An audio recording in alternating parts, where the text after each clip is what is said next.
The girls are back. The girls are back. The girls are back. We know you missed us. Did you miss us? We know you did. We're back. The Ooh Ladies First panel. You guys, it's a brand new year, okay?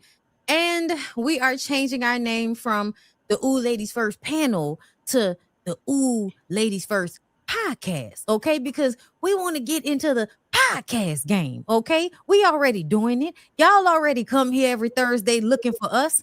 Y'all was coming at us sideways about when we was going to come back. I was scared. I felt like I was going to get threatened. Y'all coming back or what? Okay, like it was a lot. But I'm glad y'all missed us because we miss y'all too. Follow all of us, me, Bondy Blue, Necey Dixon, and Jami ThatsMe on all of our various platforms. We are all on YouTube. We are on Twitter. We're on TikTok. We're on Instagram.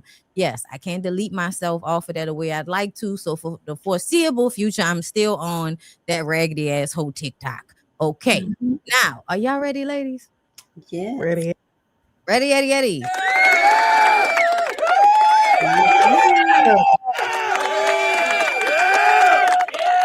Yeah. What's up? Oh, I forgot to say, I looked down in the corner of my laptop. Y'all, we on year 5 this month. That's why it's time to pop out and show niggas. Yeah. Period. Okay. Year 5. Year 5. We've been doing this for a long ass time. Oh, another one. I was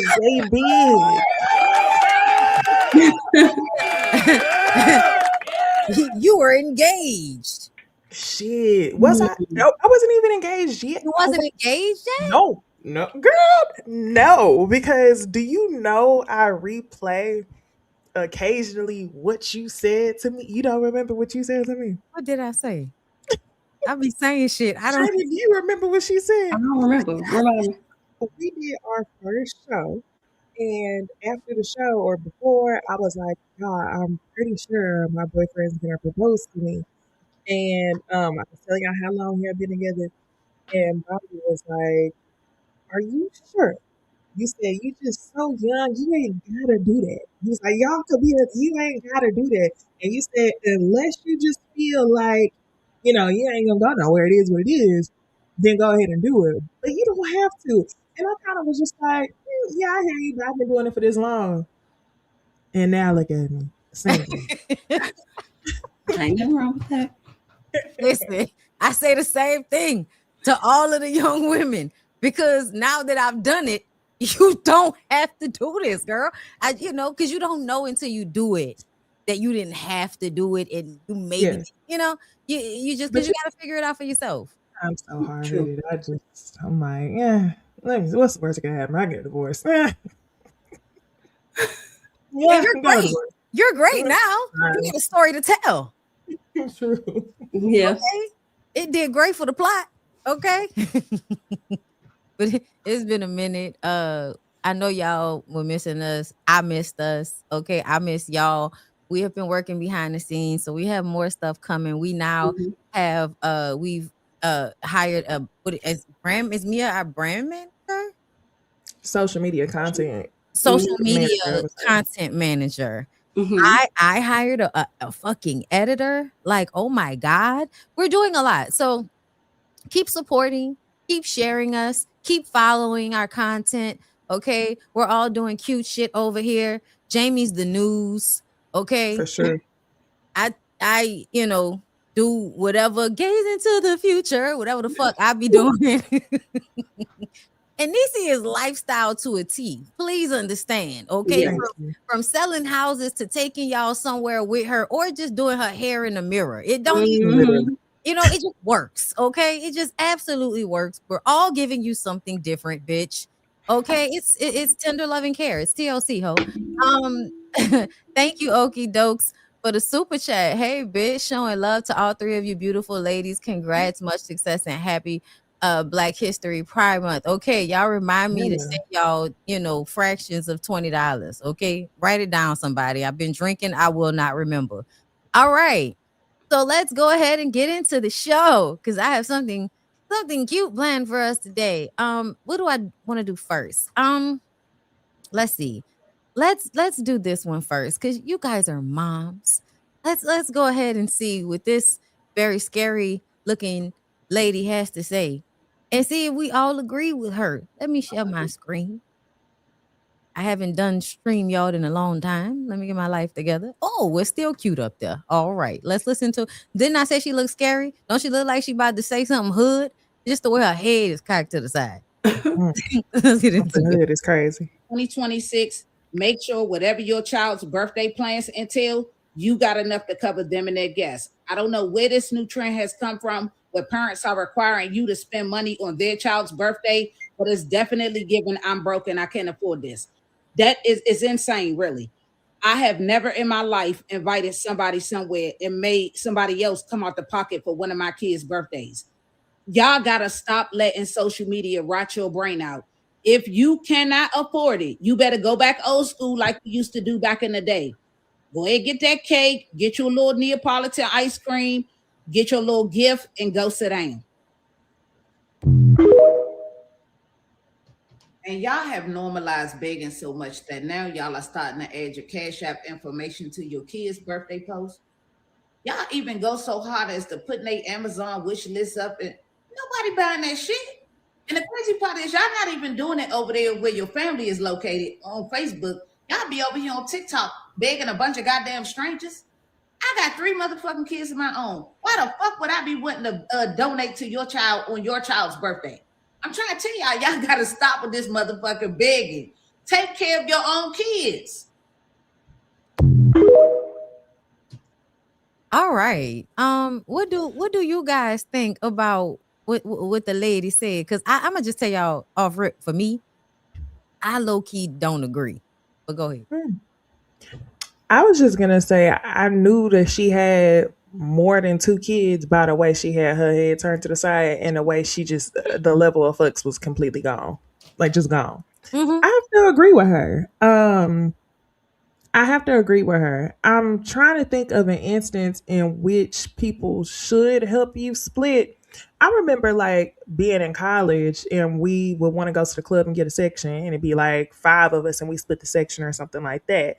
But when I'm speaking of like underage children and you have 2 parents or a parent, I would not ask for other people to come out of pocket unless, nah, I wouldn't. I almost said unless it was like an activity, but even then I wouldn't do that. Pay for the kids to go to the bounce house or whatever. So no, I have to agree with the woman. Um, yeah, I agree with that. It depends on how the birthday is set up. I do think that nobody else should have to pay for your child's birthday. Like no. However, if you're going to like it depends, maybe like a sky zone or something, like a trampoline location, and you can get them a heads up. Now, whether you choose to show up and pay for your child's entry to participate, it's up to you. You do not have to bring your child. You don't have to pay. That's fine. And there may be a situation where the parent is covering oh so many kids, right? However, her child or their kid may want 10. I'm only covering 5 kids, but I want 10 kids there. Okay, well then I'll make sure on their invitations, their parents can cover it if they want to attend.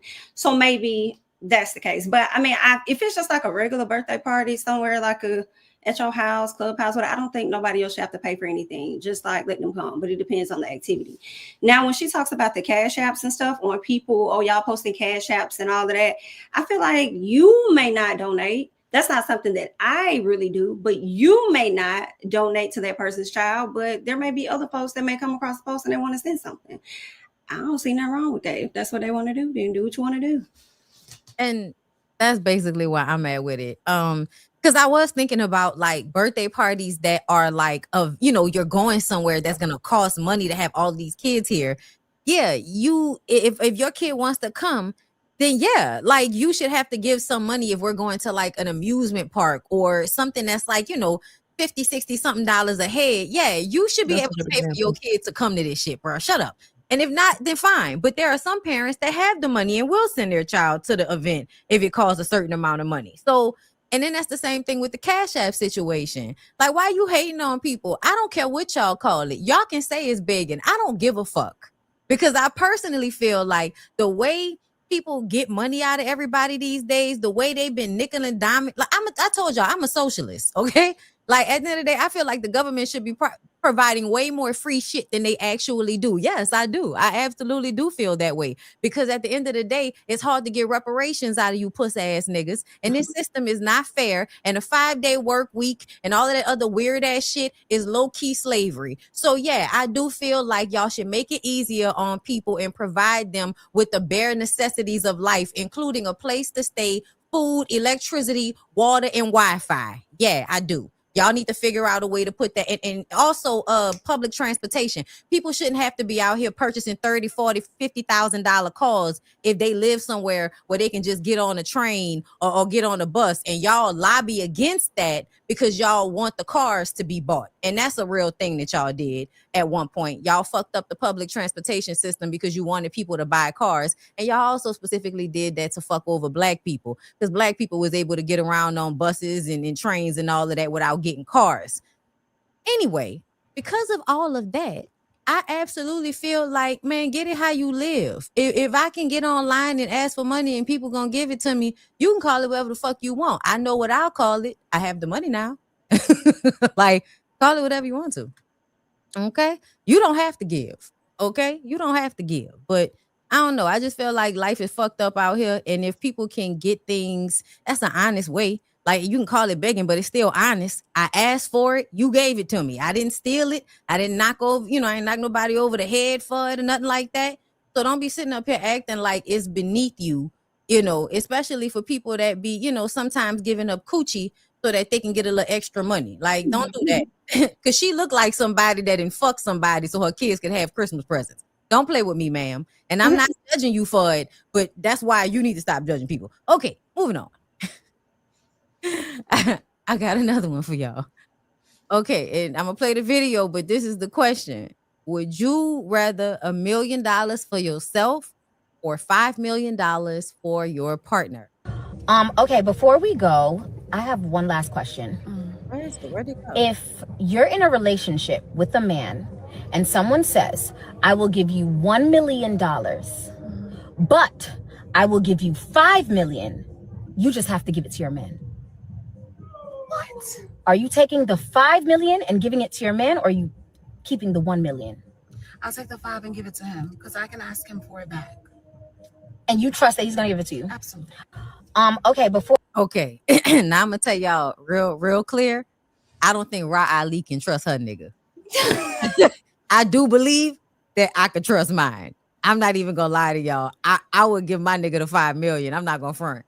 No, I was legit thinking the same thing, like $1 million, but we can have 5. I'm like, yeah. And you trust he gonna give it to you? Fuck yeah, because I'm gonna get the card and I'm gonna get it. What the fuck is you talking about? Like, Okay, like I agree. I immediately started smiling because I was like, oh man. Because sometimes we be having our days. We like, never trust a nigga. But, yeah, my current, absolutely. Okay. Now, y'all know the other. current? Absolutely. we would never suggest That's what that. your shirt should say. My would just- current? My current Absolutely. is my ex. Nah, no one would suggest that. I would absolutely trust the old boy. It's so funny. I did something today. Something I know I didn't have to do. I wanted my crown with Coke. And he had the Coke, right? He brought one Coke home. And I called him. I said, babe, I can have your Coke. He was like, of course, babe. What you mean? Of course you can have it. Like, I didn't even have to call and ask for it. But it was just the point of, let me just call it as to be nice. I could have just drank the shit. I'm trying to be a good wife. Okay. And just to prepare you that when you get home, don't have your mouth ready for that Coke and it's not here. Because I think that's fucked up for you to maybe have it on your mind at work. Like, ooh, when I get home, I'm going to pop that Coke home. You open and it's not here. When you But that shows why y'all would be just fine with the 5. Because you didn't even really have to do that. The trust and communication work both ways. You like, let me make sure I set your expectations before you come home. Absolutely. That's my fucking guy. Okay. But okay, all right. So we was all on the same page. And what did I tell y'all? Riley should not trust her nigga with 5. I don't give a fuck. I don't even know. Riley shouldn't trust her nigga with the 5 million. Okay.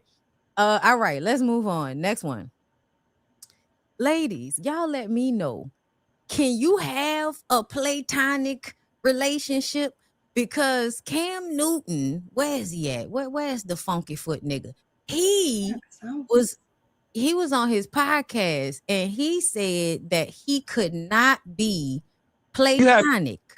I don't know what the fuck Platonic is, but y'all know that he had people passing his test in high school, so he doesn't know either. Platonic is the word, in case everybody did not know. There's not a Y in that word, but that's the way he pronounced it. Another thing, y'all, Cam Newton is such a fucking follower. It's actually quite annoying to me that when it depends on who he's talking to, but he shifts his personality depending on who he's talking to. And it's weird. But let's take a listen. Have any platonic relationships in your life right now? With a woman? Yeah. No. Is that by choice? I'm not about to be around no woman platonically. Listen. We gotta unpack this, Cam. Why? Because I'm not about to play them type of games. Is it self-control? Call it what you want. I'm asking. Call it, it may be self-control. I'm asking. If she fine, I'm not about to have her around playing like I don't think that she's attractive. Is it possible to think someone's attractive and still behave yourself? Yes. Do you have control of them thoughts? Yes. But I'm not about to play them games. What game is it? The game of saying, hey, we not about to be friends. I don't have good-looking women that's friends around me. So no. Just all the do you have any ugly ones? I gotta ask. I don't even have women friends, bro. Respectfully. Why? I don't. And I understand you saying you're not finna play this game, but Cam, you're a smart man. I'm gonna need you to go deeper than that. Yeah, we're gonna. It's a. I know me. You know you. Okay. I know me. And what that mean? That means if I'm around a woman long enough, I'm going to find something good in her that attracts me. Okay. And when you're attractive, what then happens? When you're attracted, what then happens? Sex. Oh God damn, Cam. Cam, this is a bigger issue than I thought we had. So understanding that I know what's to come from a platonic situation, I don't even play. No, I don't do that. Baby, you too fine for me. We're not doing that. Interesting. No. So, okay. If I take the word friendship off of the table, do you have platonic relationships in your life that involve women? I just told you, I don't have no attractive woman that I'm cool with that I do not have plans on stabbing. Dang, you have any platonic relationships in your life right now? With a woman? Yeah. Stabbing? My God.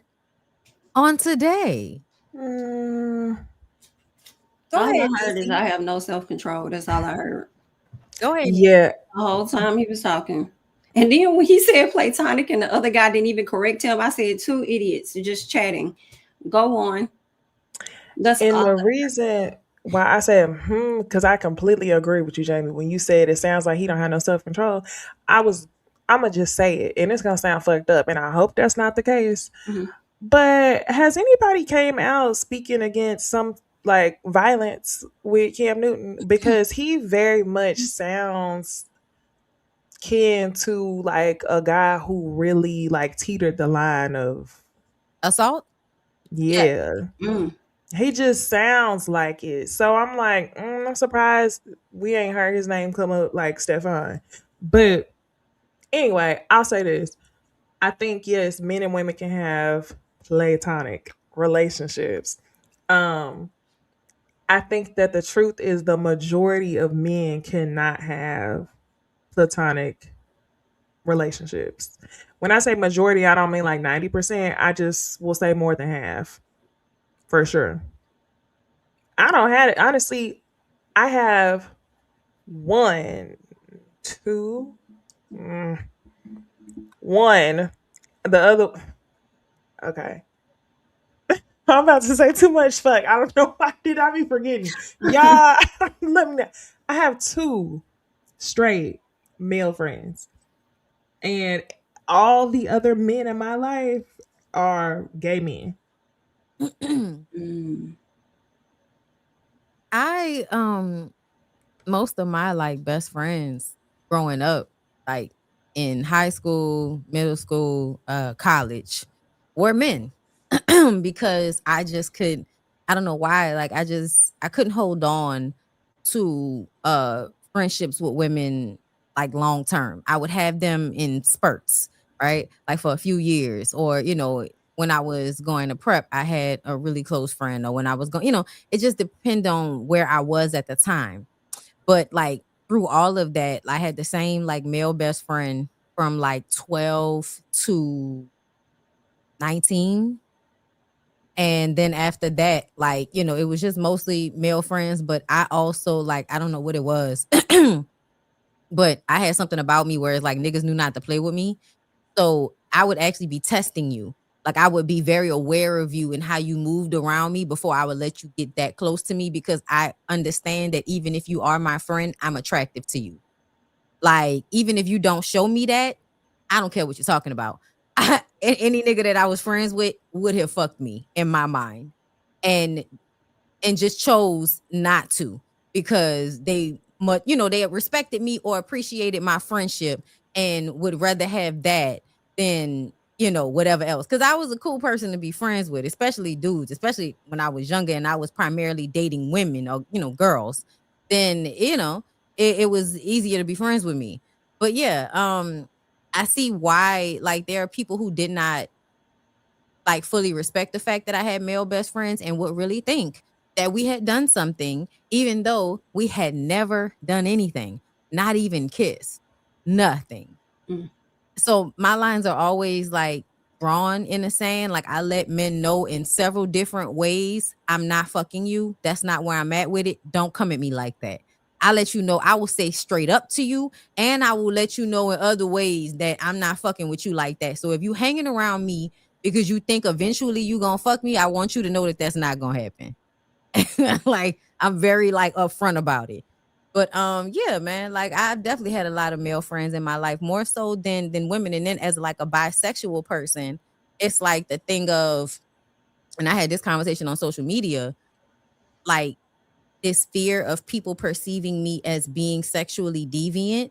So having hard boundaries around myself because of that. Because I don't want you to think that I want you because I'm bisexual. I don't want you to think that, because that usually is the furthest thing from the truth. Y'all know me. Y'all know how hard it is for me to find myself actually physically attracted to people, even if they are attractive. So yeah. And Mm. Jami? I do agree. I mean, I don't have stories myself that I could think of. I mean, no, I do. I mean, in college, I was really cool with a lot of guys, but that was straight, like nothing serious or anything like platonic. But yeah, I agree, because I feel like I answered this already pretty much. But yeah, I feel like you can be cool with the opposite sex. All right. And people in the comments, let me see what y'all I saying. was just saying I saw a question in the comments and it said, Where? oh, hold on. Wait. You go ahead, read that. Oh, I'm I sorry. don't Okay. wanna. I was best friends with a man for over 20 years. I realized this year it deteriorated because we never had sex. Mm. How is that a friendship? Once in a relationship, maintain those friendships due to ego. It depends, like, on who. I mean, yes, because I do feel like that even as a woman, it's almost like you want to make sure, like, you move differently once you have like an actual relationship with somebody, especially with a man. Like, you move differently because they're gonna feel a way. Because in their mind, even if you don't want to fuck him, he wants to fuck you. But I'm also like, so what does that mean? Does that mean I have no choice in the matter or something? That's weird. I saw a comment and it said, did your husbands or exes start as a friend? Yeah, mine did. I remember you saying it. Yeah, did But your did you always, y'all started as friends? So how'd y'all get to where you are now? Actually, it happened like this. I'm not even gonna front. Like, I always just saw him as a friend. And my cousin, who is best friends with Lyric, my cousin was like, one day we was on the phone and he was like, Lyric likes you. And I was like, Lyric? But he like family. Like, at this point, he's come into family functions. Like, he's been around, he's met my dad. Like, it's not like that. He's been around. Like, we literally would double date. Like, him and my cousin would come down here to New Orleans with their girlfriends, and I was at the time in my apartment with my then boyfriend. So like we would all be together. We would smoke and party and have like get-togethers I at my love house. that. So like we really like seriously, we're not thinking about each other in that way. And then even if he was into me, he had a girlfriend. Like, you know, we were all hanging together. So I remember he came to my graduation because I graduated the year after them. And they came to my graduation, my cousin, Lyric, and then our other friend who is, you know, all mutual. We all went to LSU together. He was Lyric's roommate. Came to my graduation. We were at dinner. And then after we went back to my place and we was, you know, we was blowing. We was celebrating. I graduated, bitch. Okay. So we're blowing. And we was just laughing and having a good time. And he made me laugh a little too hard. And he went outside went to the corner store across the street to go get some papers or some shit. And I remember turning and I was like, where's this old lady at? Where's she at? Oh, they broke up. When they broke up? Oh, they broke up around Thanksgiving. This is like December 10th. And y'all know that's like 2 weeks ago. I'm like, No, he was on ready that day. listen, I was like, they really, really broke up or they not broke up? And he was like, nah, I think they really, really broke up, B. And I was like, okay. And then after that, they left. And I remember going into the bedroom because at the time, my mom was still living in Baton Rouge. So she spent the night. So she was in my bedroom. So I remember going to the bedroom and I was like, Mom, I think I like Lyric. And she was like, I like Lyric too. And I was like, okay. So after that, like, I was like, okay, well, let's see. Like, we started dating. And it was so funny because at the time, my best friend, who was my guy friend, we had kind of fell out and then started back talking. And the way we talked, it was like, why have we never like tried to hook up? Because we just never did. And it kind of, the opportunity was at the exact same time as I'm kind of like starting to like Lyric. And my friend came to my house and telling y'all all my business. So we're in my bed. And we're just like watching TV, you know, we smoking, we talking, whatever. And I was just like, let's see what happens. So I took my panties off and got in the bed with just a t-shirt on. And I was like, if he try, then we'll see. If he don't, then we don't. Girl, what? What? Uh-huh. And you thought he was who? He didn't. My friend. He did not. He didn't try me. And because he didn't try me, I let it go. And then let him, you know, I was like, all right, that's done with. And then my focus then became on Lyric, and you know, the rest is history. And it's so funny because like much later, me and my friend, because after that we stopped talking. Like, and I don't even know how this happened, but we just stopped talking and we did not talk again for 10 years. And his heart was broken.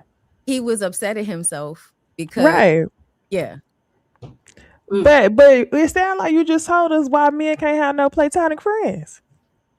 What? Because Lyric, you and Lyric was just friends and he had a girl, but he probably had eyes for you the whole time. But I don't think it was the whole time though.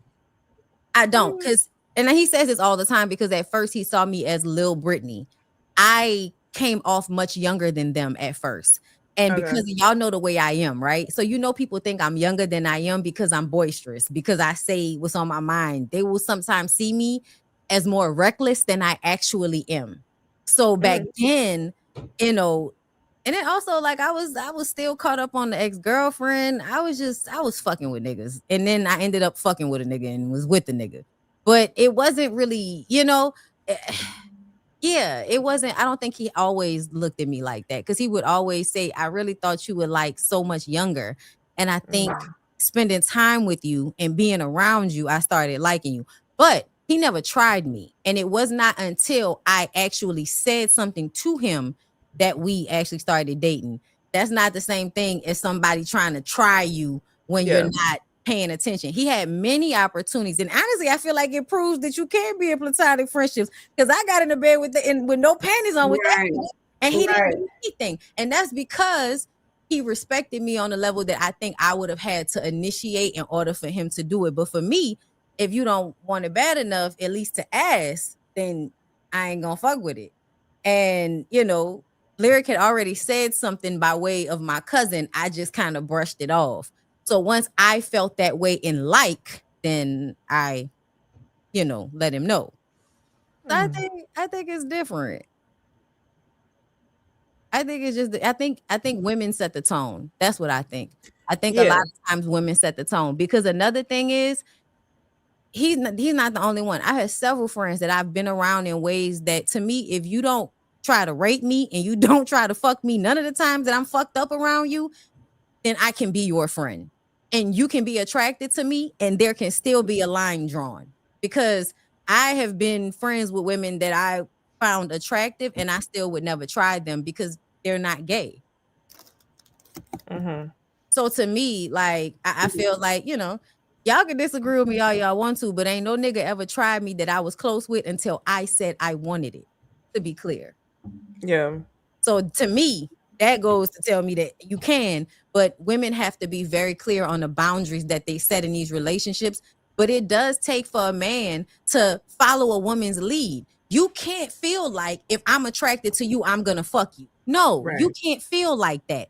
You have to have the mindset of I can be attracted to a woman, but that doesn't mean we need to fuck. And that don't mean that she's gonna want to fuck me. Right. Like he has an entitlement that because he wants the woman, he can have her. It And that almost is sound a like he can't problem. even do business. He couldn't even do Exactly. business. Mm. Yeah. Mm. You know? So yeah, I mean, you know, listen, we all in a different about a situation. Yeah. But I have to be friends with people though. I don't have like I couldn't fuck somebody that I wasn't friends with first. Or just to be clear. Like I just couldn't. And also like when it comes to like my relationships with women, y'all know how like straight girls do gay shit sometimes. I don't play like that at all with my friends. Like I don't play like that at all with none of my friends. That's not how I roll. If we not on that type of time, then we not on that type of time. And y'all know I'm laughing because I'm thinking about Portia. I heard that you wanted to take me down. Okay, ain't no Candy and Portia. right. And That with you women, wanted to hit me till I. y'all know I was traumatized. I got accused of sexually harassing somebody. And that's how I got kicked out of prep. When I was in, that's what they told me, that I sexually harassed her because I told her that, you know, you acting like you don't understand how we could like girls, but you were flirting with my friend. You was flirting with her. She told me that you was flirting with her. So how you gonna say that you don't understand? That somehow was sexual harassment because she couldn't eat and she couldn't sleep after I told her that. Girl, she couldn't sleep because she was trying to shake that gay spirit. It's Okay. okay. She hated it. A hit dog when you said that. She was like, and that's what but that traumatized me, y'all. Like I would never, like I don't like, I'm not dancing on my friends. I'm not doing none of that shit for real. Like if you been over in front of me, listen. Don't play. Because I don't play like that. I really don't. Like I will dance and stuff like that, but I don't like those things that you be seeing like girls do wouldn't it be sometimes. overly sexual? It's weird to me. I'm not That playing is like so that. weird to me. And I honestly feel like so many times it's for the male gaze. And girls like that, I'm just like, male gaze in the eyes, not the male gaze, you know. Right. Okay. Good conversation though. Like I'm glad we talking about this shit. But hey, listen, my life, y'all. I whatever. I love that you can recall a lot of stuff that's happened in your life. I feel like I don't be remembering a lot of stuff. No, I don't either. I gotta look that up because I'm like, is that amnesia or is it like I remember some things, but there are a lot of things that I do not remember. And people be like, Brittany, you don't remember, and I really don't. And I thought it was weed. But also, I think it's like that I was traumatized. Like a lot of fucked up things were happening. Katrina happened. Like a lot of memories kind of get pushed all the way to the back after a lot of that shit. And I feel like you had similar situations, Jamie. You've had traumatizing situations that happened to you too. So it would make sense that some memories just don't stick no more. That's what I was thinking. I was gonna say sometimes I had a car accident a few years ago. I feel like I be forgetting stuff. I had people like going back to college, homecoming, and people. I would remember the people walking up to me saying, "Hey," but I couldn't remember how we crossed paths. Like you went to school, but how we know each other for real? You know what I'm saying? That happened to me with people from college all the time, though. Okay, so then that's normal. Okay. I think it just depends on. I don't be remembering nobody. Yeah. Well, I know you from? I know you from where? Elementary school. Oh, you mad? I remember everybody, but I be acting like I don't remember people. Like I won't, especially if it's somebody who like, if we not friends or like if I just seen you around and it's kind of one of them like depending on the venue, I just because I don't like small talk. I do not like small talk.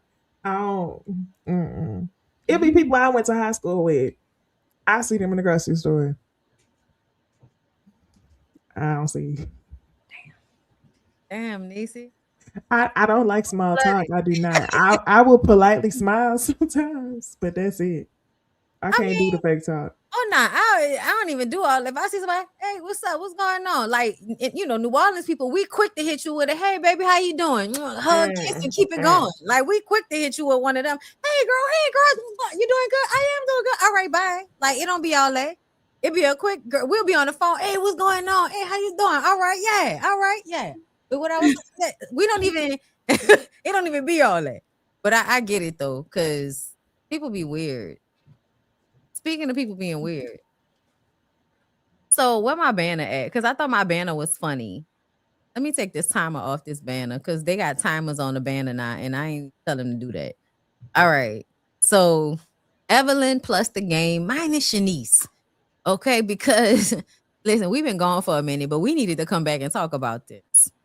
I watched mostly both parts of this long ass interview with this man, and he talked too much. He's full of himself.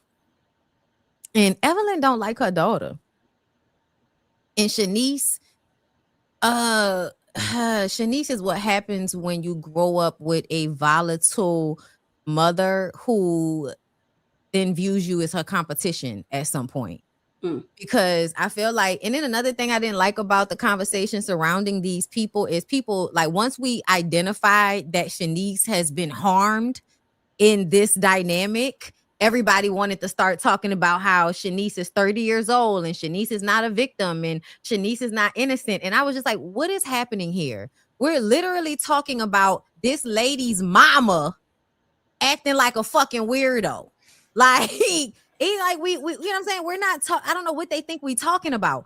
But if I don't understand in what context can we talk about somebody being wronged if it's not their mama acting like they won't fuck their baby daddy. I need to understand.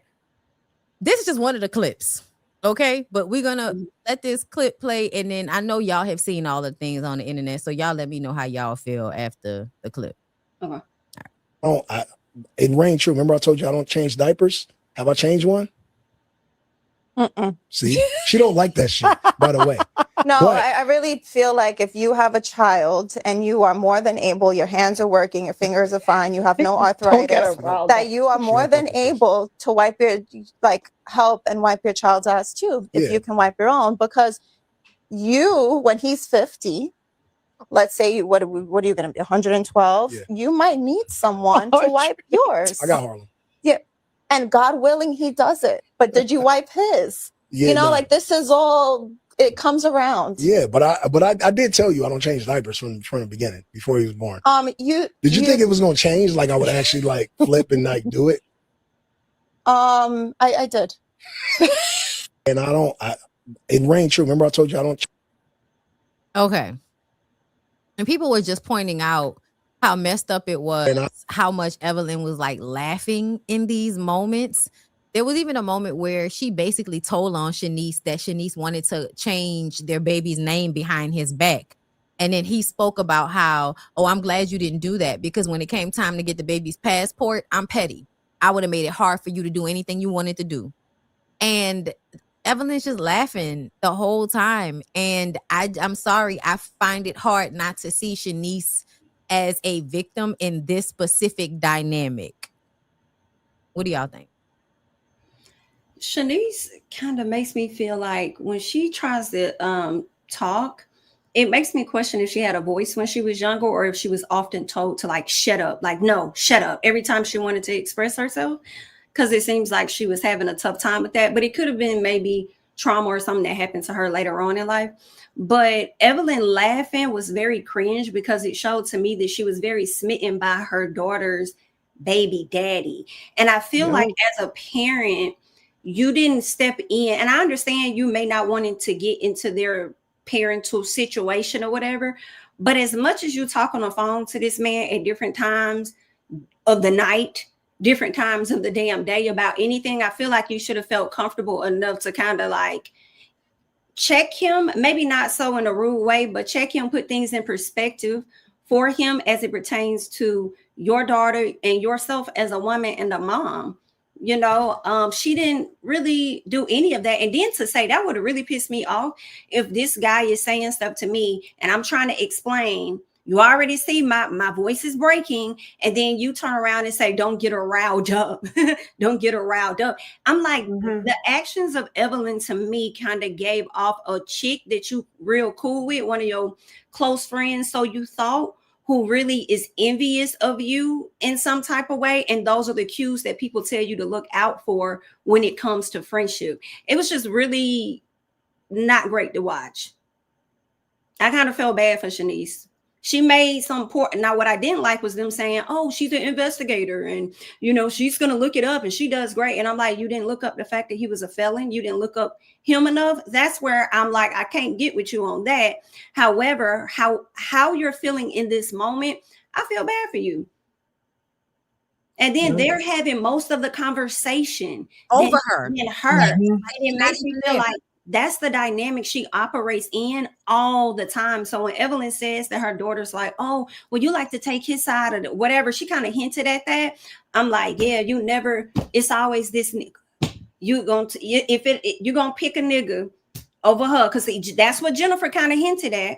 But then you wanted to beat Jennifer's ass when she kind of talked about that. And then here we are as adults watching this, and you seem to get him, but you want to use the excuse of, oh, we connect because we're both Sagittarius. No, ma'am. Yeah, the first thing that came to mind for me when I was trying to collect my thoughts and figure out what I was going to say, trash. That's all I was thinking about Evelyn as I was watching, because I have to agree. They definitely had the conversation over her, but I couldn't help but think about, y'all remember when people first found out that Shanice was pregnant by the game, they kept trying to bring Tiffany into the conversation, saying it was weird how that was her mama's friend's baby daddy. And Evelyn came out trying to make it sound like it sounded like the game and Shanice, she tried to put on the same playing field. Like, you know, she's not a kid. But y'all sat here in this interview and y'all talked over her like she was a kid. And sometimes when the game would speak, he would say, me and your mom, or your mom can relate to this. Almost as though he has conversations with Evelyn more than he has with Shanique. Like, it sounded very weird. It sounded like it was your mother's friend who ended up getting her daughter pregnant. That's just what it feels like, even though Shanice is this big 30 years old. And I want to say something about that before I forget. When everybody asked why she didn't research him, and this is why I feel like something, y'all can't act like there's some disconnect between Shanice as a child and Shanice as a grown woman as it comes to the game. Because I personally feel like the reason why she didn't research him is because she felt like she knew him. Yeah, because she knew him since she was a fucking child. Exactly. And that's why I think that's why this whole interaction, honestly, I definitely would have checked that shit. I'm actually nervous for her because even some of the comments and the way that this interview was conducted, you could tell that she's still in postpartum. Like, the kid ain't even 2. The kid ain't even 1 yet, or might just be turning 1. She's still in postpartum. Maybe 2. Is it 2 now? He looked like he 2. He might just be his daddy tall, so he might just be a tall 1-year-old. Yeah, I think he's 1. But even him saying, I don't take the kid away from the mother too early. Did I tell you I was going to change my mind when it came to changing diapers? Evelyn started laughing, kind of like, hee hee ha ha, bitch, I've been waiting on you to go through this. Yes, because I went through it. Exactly. But the truth is, Shanice is beautiful enough and has the network enough that her story could have been way better than this. Yes. Her story could have been way better than what her mama's would have ever been. But the kicker is, Shanice is still young. She only got one kid. She still could level up from this and end up doing the shit that your mama didn't do, which was marry a man to actually take care of her long term instead of kind of just bopping around through reality TV and then having these, this random kid. No shade to the kid, but when I say random kid, I mean I feel like this gonna sound horrible, but I feel like what some of these women do when they professional girlfriends or baby mamas, they have a retirement baby. Like what Evelyn did, in my opinion, I hope she was in love, but also with people who do this for a career, retirement baby. Drea, Michelle, retirement baby. Eventually at some point, I think Joy Chav is gonna have she don't need to have no damn retirement baby because she did good with the first two. But They're not yeah. saying exactly when, but the baby was born at the end of 2024, like October, November of 2024. So baby just turned 1. Yeah. But yeah, I think that Evelyn will lose her shit when Shanice does end up doing better than her. Because if she does healing like outside of her mom, I think she's fully capable of setting her life up to be something better. And they already talked about like how different she is than Shanice. And Shanice was like, I had to be different. And it reminds me like what it's like to grow up with a mom like Evelyn that's always chasing a man. And then I was watching some old clips online and also, listening to what she said on the interview. Shanice did not want Evelyn to marry Chad. And then all of that shit happened with him headbutting her. And it just kind of makes me feel like Shanice probably carries a lot of resentment behind you choosing men over her in her childhood. And maybe even if Evelyn told her maybe you shouldn't have a baby for the game out of vanity, I don't want to be a grandmother because I'm still sexy, right? Because she was like, I was kind of upset that you made me a grandmother at 50. It's like, yeah, bitch, you're 50. You're old enough to be a grandmother. What are you talking about? Like all of it is kind of through this what about me lens. And it makes me feel like everything is always about Evelyn.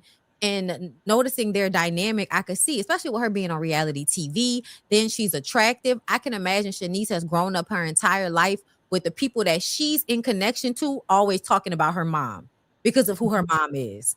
And I could see Shanice probably wanting some separation. Shanice waiting until she was 30 to have a kid. On some level, I think Evelyn is glad that she had a baby for a man like this. She is. Because you should have got pregnant as a teenager like I did. Pretends like she wants better for her daughter. But if you really did, you would have put her on game about this man. And you damn sure wouldn't be sitting up there laughing and talking about how much you like him and how close y'all are, considering the fact that he is dragging your daughter through the mud as it pertains to y'all's child. And he's abusive. I want to say that because I clocked how she was trying to get him to talk about how he would deal with his anger issues as it pertains to their son as their son is growing up. Because I could tell in a conversation, it feel like she's worried about how he will discipline their son as their son is getting older. I do have to say, I do have to hold Shanice accountable a little bit because the question she asked in further on in the interview, she says, do you want all of your children to be married and happy one day? And to me, I felt like that it made me wonder, did you think you were going to marry him? Because she asked that question about marriage, which I think is interesting because was the game ever even married to Tiffany? That was just girlfriend. That's what I thought. So why would you ask that? Y'all not married. And then at the beginning of the interview, she says that the expectations were different. So I think because of the way he treats that daughter. Yeah, but who's married? Why would he say? No, but if that's something that he wants for his daughter, like I almost felt like there was a comparison between how he treats his daughter and how he treats her son or his other kids. He seems to be like hyper vigilant and involved in his teenage daughter's life. But when it comes to the son, you're more hands off because you feel like the child is in the age where it's on the mama. So to me, in some ways, that question wasn't really about marriage as much as it was about, do you care about all of your kids in the same way? Okay.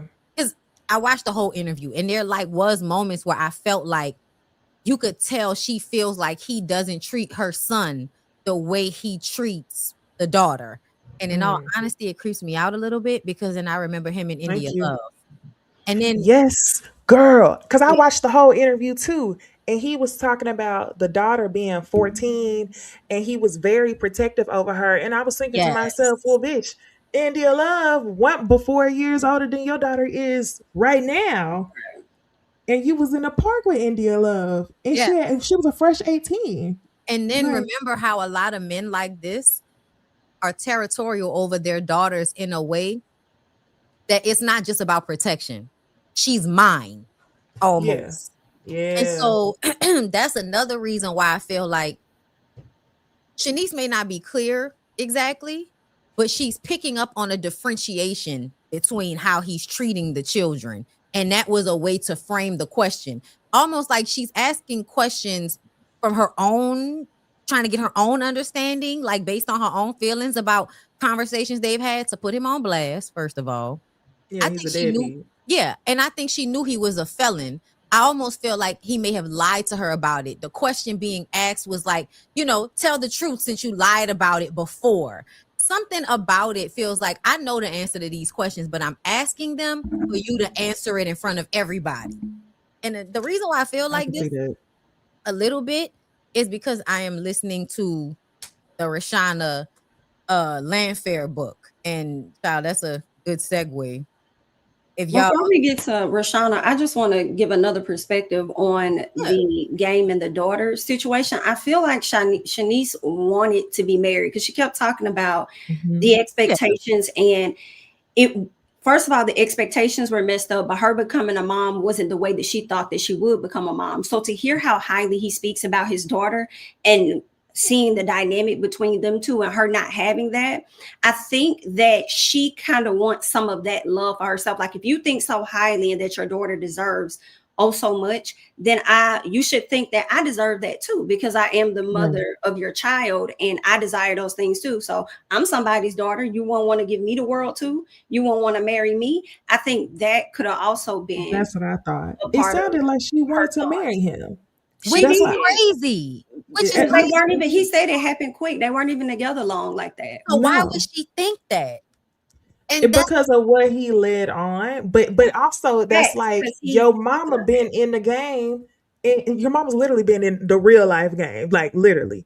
Why would you go to that dinner thinking that you would marry that man? Like your mama really did fail you if she didn't put you on game you earlier. see, So the game this is confusing. and He talks about, how, so I don't know if y'all caught how he talked about how dudes don't ever tell y'all the truth. I'm a stand-up guy, but then at the same time he said he wants to work on doing better and not being a womanizer and being more intentional about his intentions with somebody. So I feel like he potentially led her, but then when it got down to the wire, that's when he got real. You know how like a situation people be in a situationship, the dude to have you thinking you his girl, you doing all the things, y'all spending time or whatever. Now when you trying to bring the hammer down, like what we really doing, you ain't even my girl, I ain't even asked you to do all of that.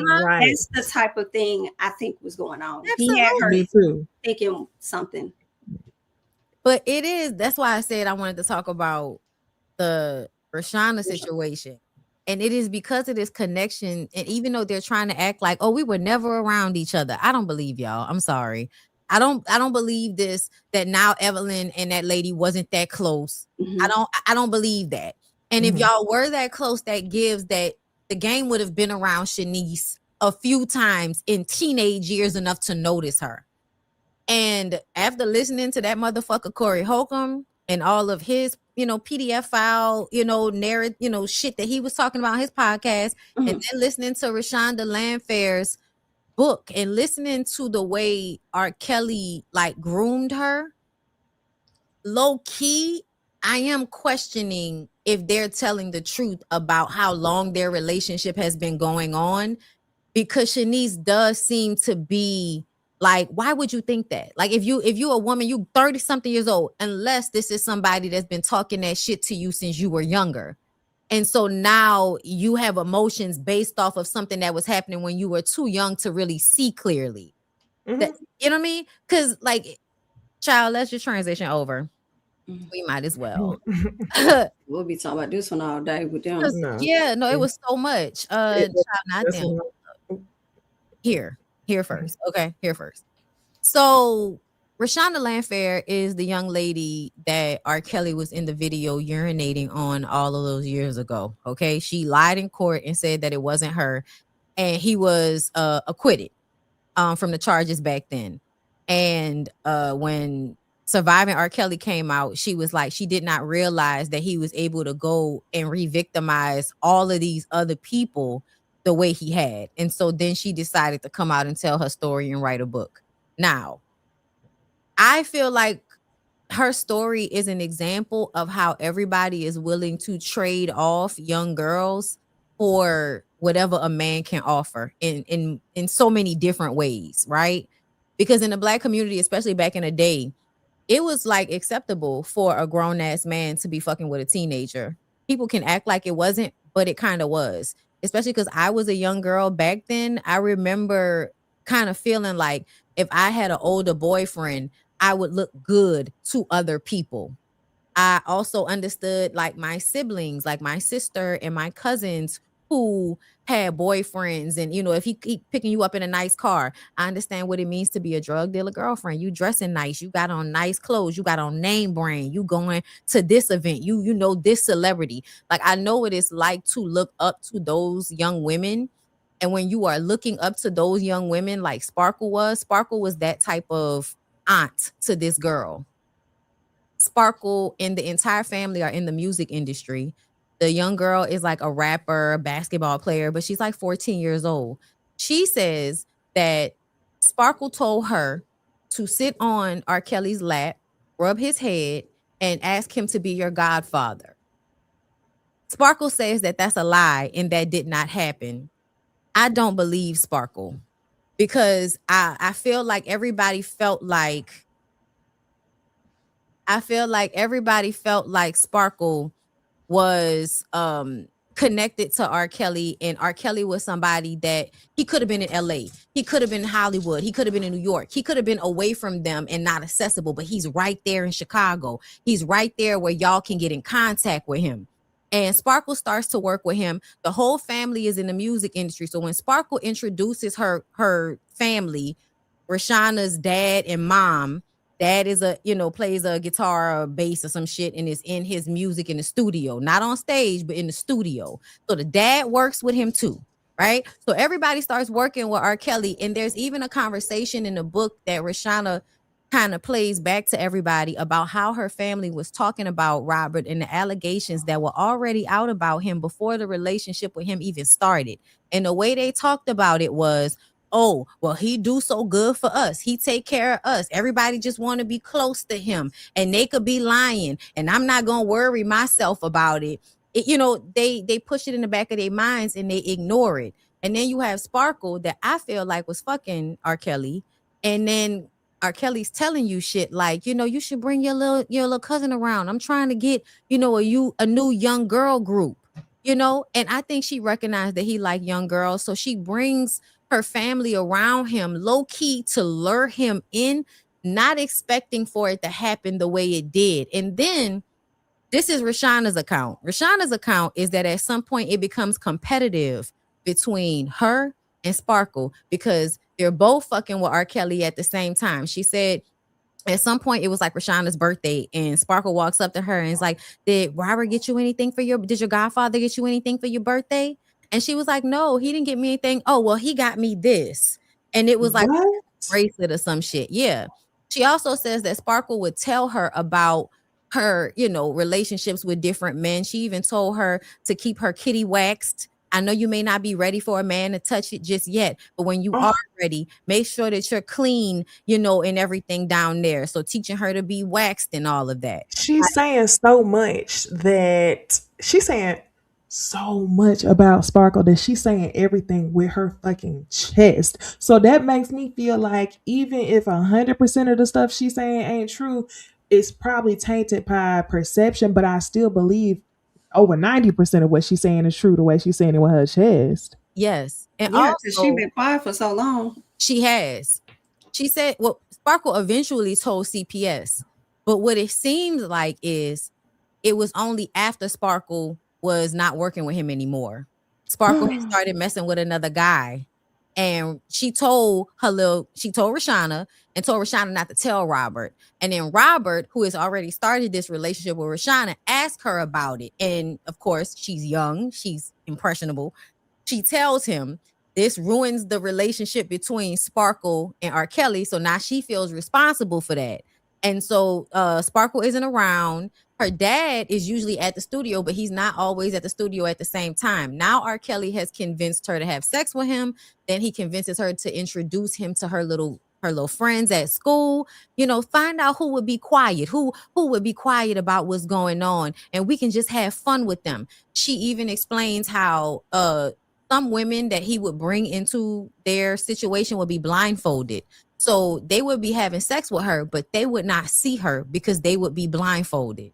He did not want. They didn't know she was under. Yes. A lot of them did not know necessarily that she was underage, but she was the one that was groomed to teach other girls and to do these threesome type things with him. She also had a relationship with Andrea Kelly. She looked at Andrea Kelly like an aunt. They would go shopping together. They would spend time together. She would watch her put on her makeup and go shopping with her.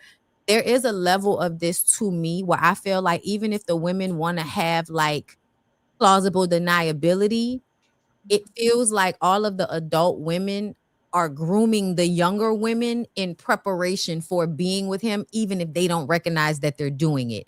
Just based off of the way she explains her interactions with Sparkle, her interactions with, Andrea Kelly. And then, also how she eventually then convinces other girls at her school to, come and do things with him. So, yeah. Do y'all wonder if this is why Sparkle was in the first documentary? Do you think she was trying to beat her to it, knowing that it had resurfaced? Because you remember when that first documentary, when first started coming about, I forgot where it premiered, but whatever. When the first one, Lifetime Surviving Part 1. Yes, Surviving whatever part it was, but yeah, the Sparkle was on there, and I wonder if she knew how big this was going to be, so she wanted to get ahead of it. Because at that time, I don't think we had heard anything new from Rashana. It was pretty quiet across that time, I feel like.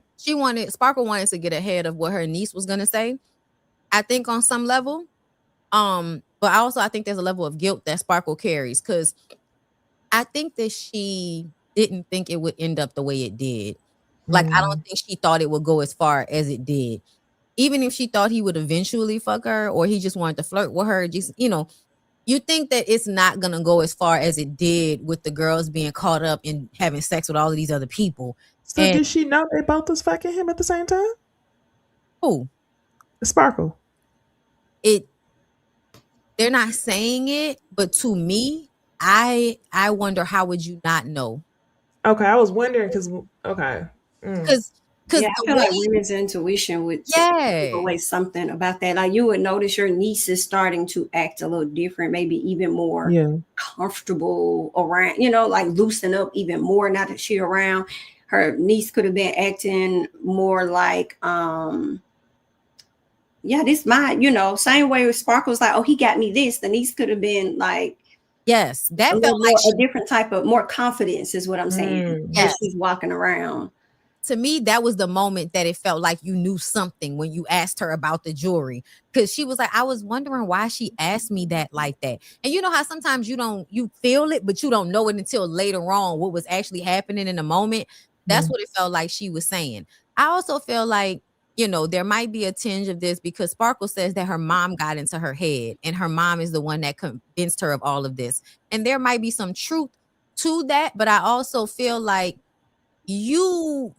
how do you not know that this man likes young girls when this is a story that's already going on about him? And then you introduce your little niece to him, and they're spending all of this time together to the point that she's the one that drops dime on you. Like, you're not questioning why they would be spending that much time together, that she would be the one to drop dime on you about your relationship.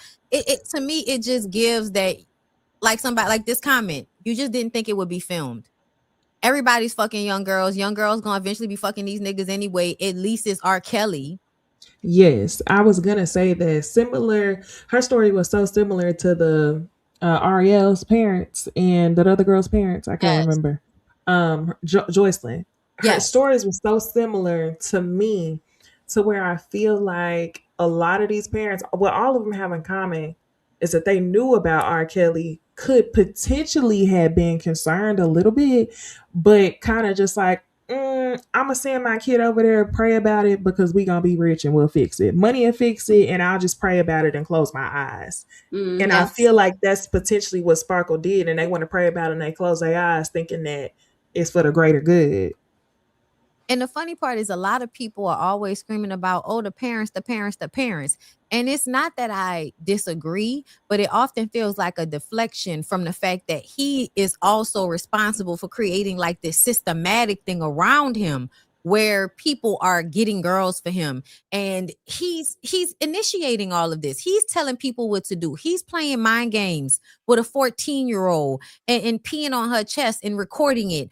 Like, he's doing these things, and y'all are always trying to like deflect. But I do want to say that the people that are always talking about, oh, the parents, to me, they're the same people that defend these men anyway, right? You are the parents, because the parents are the same people that defended him when they heard the stories about him before it happened to their daughter. They made excuses. They heard about the shit that R. Kelly was doing before, because Aaliyah happened before this. Y'all heard about Aaliyah. Him going up to them high schools. Yes, him being at the McDonald's and all of that. He was always around them young girls. They knew what the fuck was going on, and everybody was willing to sell themselves in order to get closer to him because they thought the payoff was going to be more than what they were sacrificing. But that's the thing. Everybody's always willing to sacrifice little young black girls. Even their own fucking mamas, even their aunts, but especially these men. So yeah, I mean, it's sad, but I'm listening to the book, y'all, and it is a good, it's good. It's a, page turner. But yeah, y'all, I don't know, what it's gonna take for people to stop allowing this shit to happen, like allowing famous men to kind of like, in a prolonged sense, get away with this type of shit. Oh Lord. All right, y'all. Y'all like the video, please. Okay, let us know that y'all are enjoying the show. Speaking of speaking of men and celebrity men that y'all keep letting get off on shit, OJ. Now, I don't know if y'all saw the clip. I played it earlier. I won't play it again. I'll just explain that one of the older lady black jurors that was a part of the original OJ trial said that 90% of the jury decided that they were going to let OJ be acquitted of killing Nicole and that other man. It was another man, I believe, right? But killing them two people, stabbing them to death because of what happened to Rodney King. They wanted black people to get a win. So because Rodney King had just gotten beaten by them police officers, they decided to acquit OJ. And even though I understand, it still pissed me off because OJ don't like black people. And so I'm like, y'all would let somebody that stabbed some people to death get off so that you could do something in a response to, Rodney King. But that shit didn't help Rodney King that OJ got off. You know what I mean? Like in retrospect, that did not help him that OJ got off. It just pissed white people off. And who knows how that hurt us in other ways because y'all let that nigga get off for that shit. Cause he did that shit. But I agree with that part. Like, would y'all have done, like, what would y'all have done back then if you were on the trial back then? Cause I feel like I would have still been like, no, fuck that nigga. I feel like it depends on how the evidence was presented. Every time I think about OJ, two things come to mind. The glove, yes, the number one, the glove not fitting, right? So I'm like, dang, I think his attorneys definitely would have had me like, damn, what's going on? But the first thing that he did is the thing that would make me be like, nah, this nigga did it. Because anybody in my personal that would take the police on a high-speed chase and knowing that it is filmed, it's given guilty, and you're trying to run away. I'm surprised he didn't clap himself, but no, that's what I was gonna say. That would definitely reoccur in my mind. So I honestly, if I rode off of that first initial thought, I would not acquit him off of that. but it just depends on the evidence. But also, I mean, I wonder if those people was feeling like, oh, this is OJ Simpson.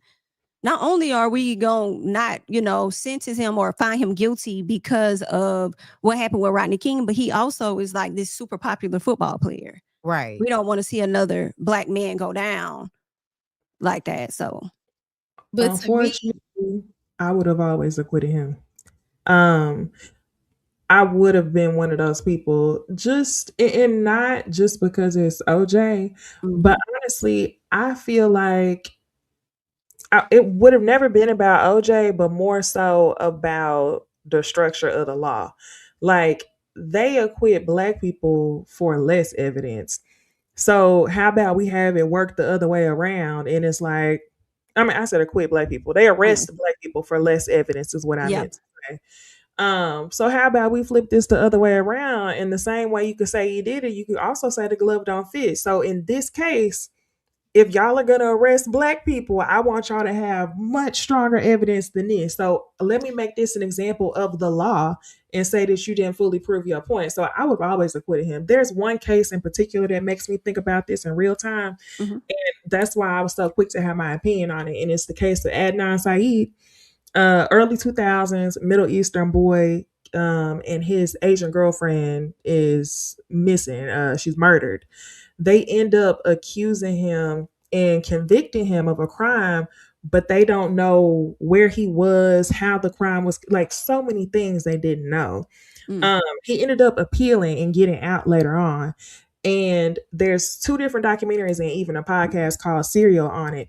And every single time I've listened to all the stories, I've always been under the belief that he did do it. But I also feel like they didn't have enough evidence to prove it. And for that, I would want, the jury and the world to be good practices of the law. Like you can't just arrest people with no evidence. Yeah. I can agree with that. The only thing though is that I feel like they probably absolutely had the evidence to put that nigga away, because he eventually like came out with a book about like, this is how I didn't do it. Yeah, if I did it, this is how I would have done it. Which to me is so like, you're such a slap in the face of the people that like got you off. Nigga, shut up. Like, don't come and tell us how you would have done it. Stay quiet. The fuck? Yeah, he was wrong for that. Yes. Lord, you got kids by this lady, and if I did it, this is how I would have did it. That's crazy. And then you wasn't even one of these niggas that we was grateful, and then when it found you a black woman to impregnate and give some of your money to, all your riches to a black family. Oh no, you go and just be with more white women. Like, yeah, no, I feel like we should only stand up for black men that act like they know how to fall in line with us. If you don't know how to fall in line with us, nigga, let them white people have you. I just But the thing is, do you think that white people can identify that though? Like at the end of the day, only black people identify other black people as he a different type. He ain't, all skin folk ain't kinfolk, right? We made that decision. Like it was black people on that jury that decided to let black women specifically that decided they was gonna acquit him. And but my point with that is, since we can identify that he ain't really for us, the message would be more important to send to the outside, to the white people, which was the white people gonna look at him like he's one of us regardless. So you kind of got to put that blanket of like, that's true, black to create an example, even if we do have to save that type of nigga. You see what I'm saying? No, I feel like we need to make an example to these niggas, because we can't do nothing. To be honest, we can't really do shit to white people. They have more power than us, but we can affect these niggas. And they've been playing in our face for way too long as far as I'm concerned. Like they put us on the back burner like a motherfucker throughout the civil rights movement. Like consistently, I feel like black men have been able to like use black women to step forward, but never really brought us up with them. So to me, no, like I don't give a fuck about none of that. To me, if you don't see us as black women, I don't see you as a black man. I'm just saying, like no, I don't see him. I don't see the nigga. I'm sorry. He don't see me, nigga. I don't see you neither. I'm legally blind. Yes, I'm sorry. He did it to me. I don't care. He stabbed that lady. Who else did it? You the one that was threatening her. Like, you know what I'm saying? Like, you know why? Because I would always feel like niggas like him, if you would do it to a white woman, you would absolutely do it to a black woman. And No question. that's what would play in my mind. Like, oh, you think it? Nah, because if you think you could get away with doing that to a white lady, you absolutely gonna do that shit to a black lady. And I don't want you to do that to a black lady. So yeah, take that nigga to jail. Thick neck ass nigga, take him to jail. So that's why I don't have no patience for none of these. Like, I just want to say, all of the football players that get accused of shit, OJ fucked it up for y'all. I don't believe none of y'all ever, because they had us confused for years as children of whether this nigga really did it or not. I was confused for so long. Did he do it? Didn't he do it? They made fun of it in so many movies. I just didn't know. They made you think a white man just dropped the glove on a scene and it was all a conspiracy theory. I didn't know what to think. And now that I'm an adult and we all can admit it, it's like, nah, that nigga did it. I'm like, see, y'all niggas lied to us as kids back then, had us think it was a possibility. Y'all lied to us. They ain't nah. Fuck all that. That nigga had to go. Okay, crazy. Okay. So let's switch gears for a second. Because I want to end on TV talk. So let's go to Glorilla next, y'all. I'm not about to go through this with Glorilla and her stud sister. So I'm just gonna pull up, I think, the one TMZ clip. Cause she been online screaming and hollering into her phone. And I feel like she needs to stop begging Glorilla and just start doing skits and videos on social media and build her following that way, because she's hilarious. And she got a cadence to the way she talk. People would love to talk all day. She's hilarious. So get your ass on social media, get your ass behind a microphone, go be a comedian. You had a terrible childhood. That's prime. Comedians have the worst childhoods ever. That's all you need. Abusive parents. You grew up poor, 10 kids in a house with no fucking food. And y'all mama wouldn't let y'all leave the house. And then when y'all was hungry, she beat you because you was hungry. Girl, you are prime pickings for a comedian. Okay. Girl, that's comedian work right now. They're calling her Glorilla on the internet. Girl, get out there. Glorilla. Yeah, she need to take that and run with that, Glorilla. I'm telling you, girl, this is what she said on TMZ. But hopefully this will parlay into some clout for her. Start with just your grievance that you feel that your sister has an obligation to share the wealth. Hell yeah, she got an obligation to share the wealth. We stay here, we struggle together. Took baths and bars of water, rest, roaches, all that. Yeah, she obligated. Is them friends obligated? She doing everything for them. So yeah, I feel like I'm obligated. What is it you think she's not doing for the family? What is the... you're making it sound like there's a real financial hardship. Describe what you're talking about. She's not doing nothing. Nothing. She's not doing nothing for family. At all. She do little oohs and ahs for our parents or whatever, but barely nothing, because my mama still clocking the clock at FedEx. Oh, she don't want to work. Gloria got y'all believing this fake ass, imaginary ass thing where she retired them. No, she did not. My dad retired because his time was up. She's supposed to have retired my mama, but she didn't. My mama still clocking the clock at FedEx. Why does she owe it to you to support you and to support the family beyond what she wants to do? It's her money, right? Because don't go on no interviews, talk about our struggle. You want to do that. That's not right. You don't sit here and talk about struggle, sit here and struggle with it. It's not one sibling, you got 9 other siblings. She get her money just because she got plenty other in Memphis she getting money to. I got 2 siblings staying down there in Atlanta with her that she treat them like housemaids. Y'all keep on painting this picture like she's just a good person, an upright person. She's not. So here's something that Glow pretty publicly did last year when your dad, you said he retired. His time was up, so he retired. And she bought him a brand new Jaguar as a retirement gift, right? And we saw this back in November. I mean, that's pretty nice to give someone a Jaguar, no? Yeah, what picture of Jaguar do you have? I just know it's a white Jaguar. What picture? What evidence do you have of the brand new Are Jaguar? you saying that the Jaguar was not? She didn't actually It give him a was Jaguar? nowhere near new. What evidence do you have of that brand new Jaguar? There was an Instagram video of And it. of course, she gonna try to make it look good for y'all. My dad over there broke as a mother right now. Let's say she has $2 million. How much of that does she owe to you and the rest of the family of that $2 million?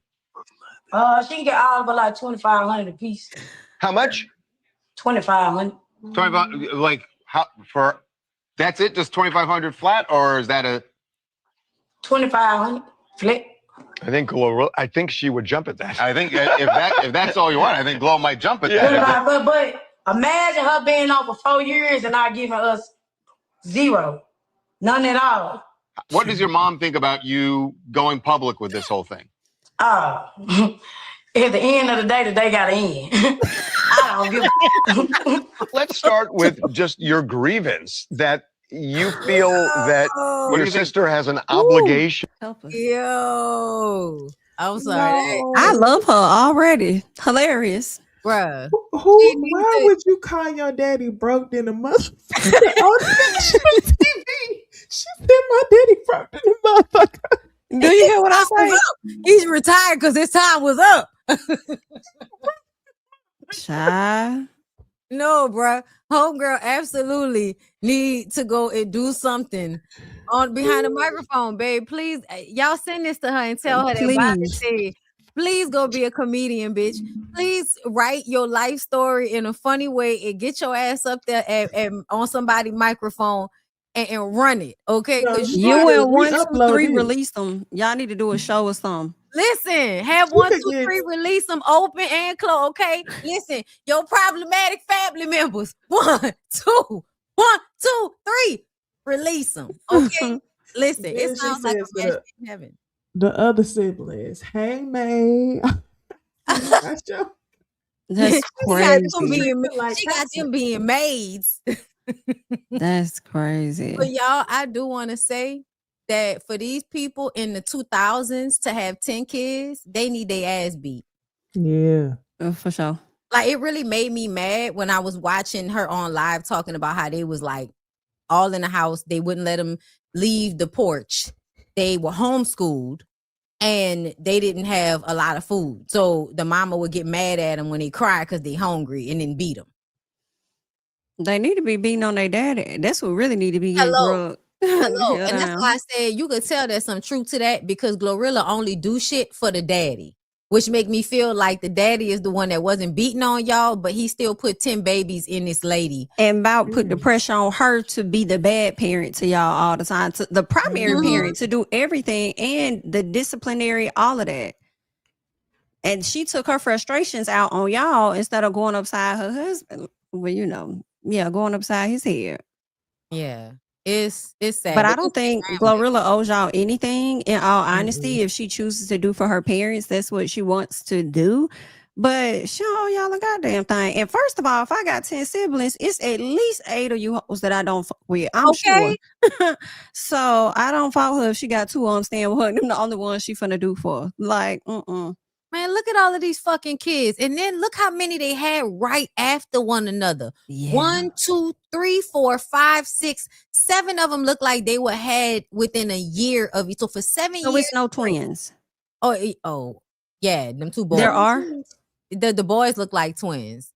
I thought Glow and her sister was twins. Yeah, it looked like the one they holding and then the one Glow that's and bro?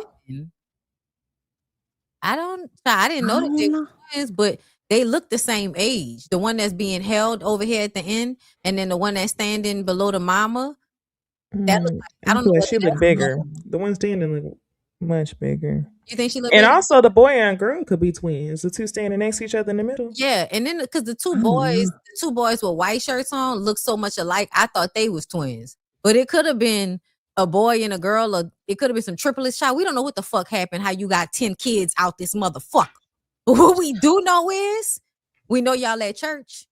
And I'm mad. I'm mad because I know it's religion that told that lady to keep having all of them fucking kids that she couldn't afford to feed. I know it's religion. Y'all go to hell with that. This is terrible. And I want to know what the age is for the mama and for the daddy. Because How old is the fucking daddy? They better be in the same age range too. I just have a lot of questions about the situation. Don't look right, but I'm looking at it like there's no way if y'all are homeschooling, them kids not getting out, they not being around nobody else. That's a lot of control. You don't have enough money to feed all of them. They hungry. They definitely in survival mode. And the mama beating on them. So now they got to deal with physical abuse on top of that. Yeah, it makes sense why Gloria be acting weird. You know what I'm saying? Like Gloria be acting like a weird bitch sometimes. And that makes sense because that's the type of dynamic that would make a weird bitch. Okay. So let's go ahead and move on to Married to Medicine, y'all. And then we'll get into Toya and Eugene lastly. Okay. So Married to Medicine. The main thing this episode was Mimi working on my nerves, but Toya is acting like she need an orgasm because why are you this aggy? Simone and Heavenly get into it because Heavenly told Quad that Simone was looking for her VIN number, but really it was just a joke. Even though Contessa also said that Simone be looking up people's information and all of that type of shit, which I assume they all do from time to time. So whatever. But either way, they were about to take a picture at Angel's event. Simone takes Heavenly's arm and kind of stiff arms her and like, get your hands off of me. Get your hands off of me. And it wasn't like volatile, but it was cold. And when I saw the way Heavenly, like at the beginning of the scene when they were at Angel's event, Toya and Simone come over to Heavenly kind of to fuck with her about her campaign. Are you going to be able to deal with people asking you questions, you know, doing that whole thing? And they have been doing that like the whole episode to me, like constantly kind of fucking with Heavenly. And there is some truth to it. I don't know why everybody wants to pressure people to support Heavenly. If they don't want to support her, I don't feel like other people should be forcing them to. But at the same time, I did feel like it was aggy as fuck for Simone and Toya to be doing that in that moment. And the way Heavenly kind of gets mad at Toya, but kind of ignores Simone.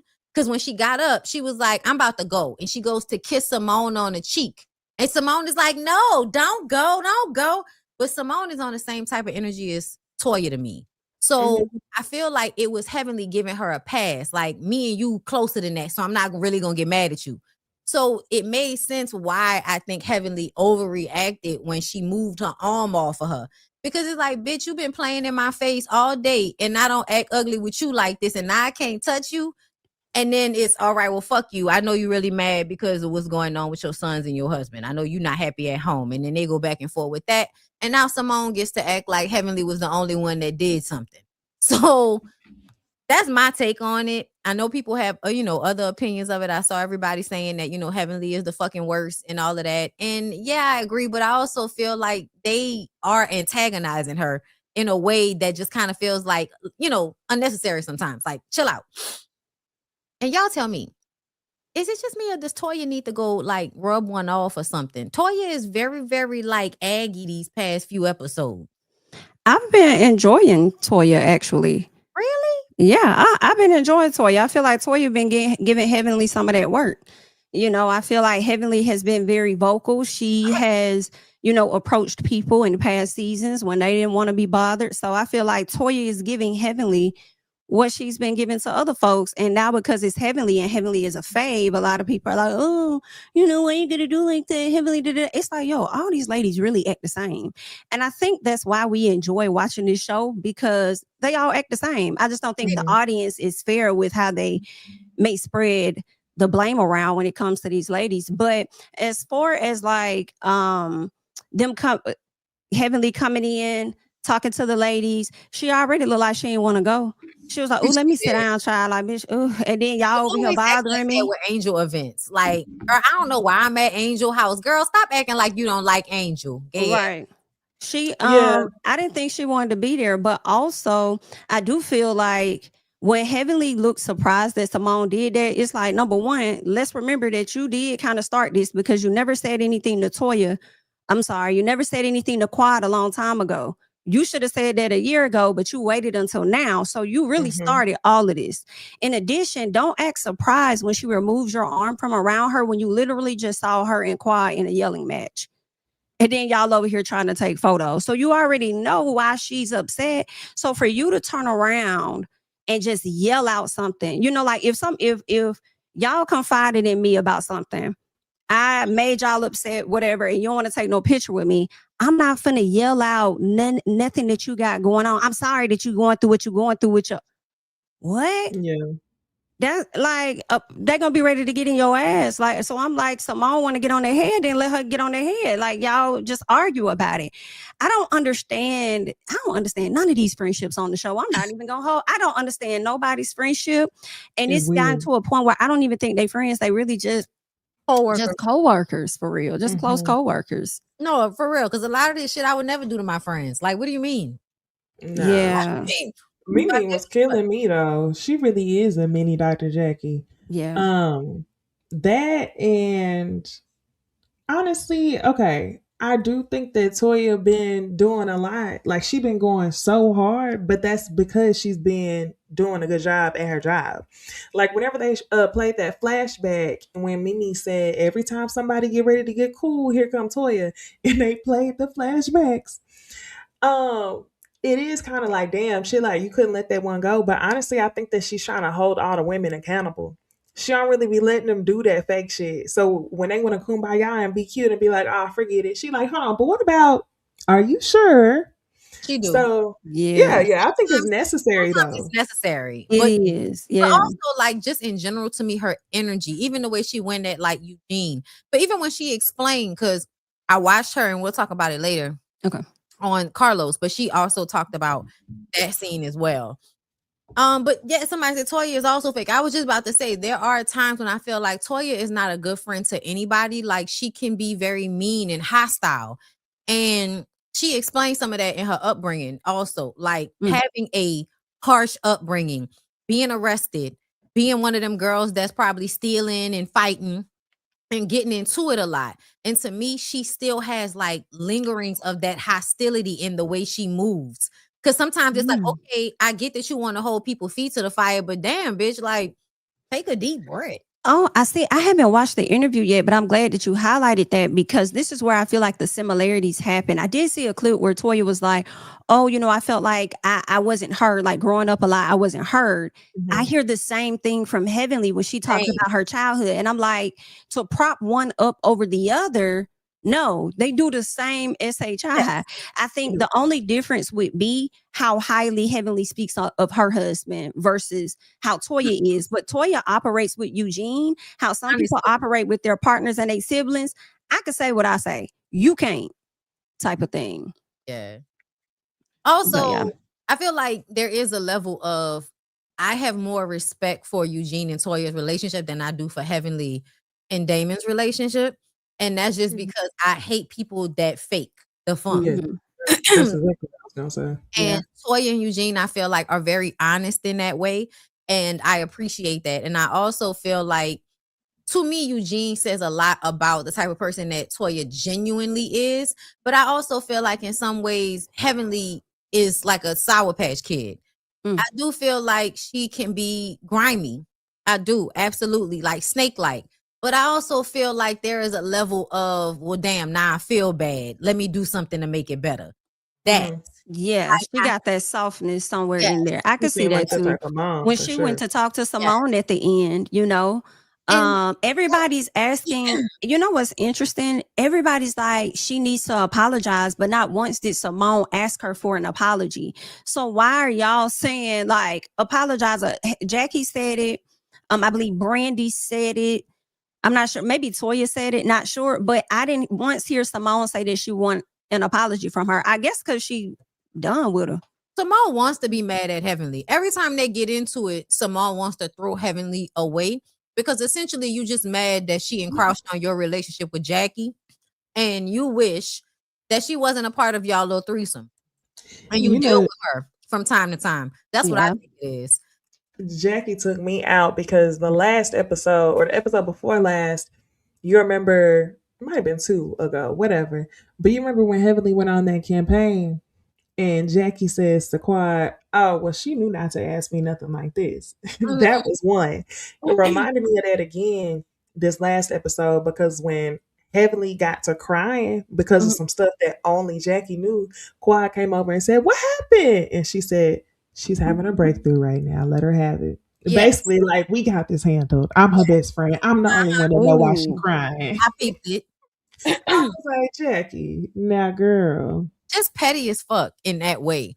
Like there is and that's why I want to get into the first before because Toya said a lot of good shit in her interview. I'm not gonna lie. I can't wait. I gotta see So it. that's why we're gonna get into some of that.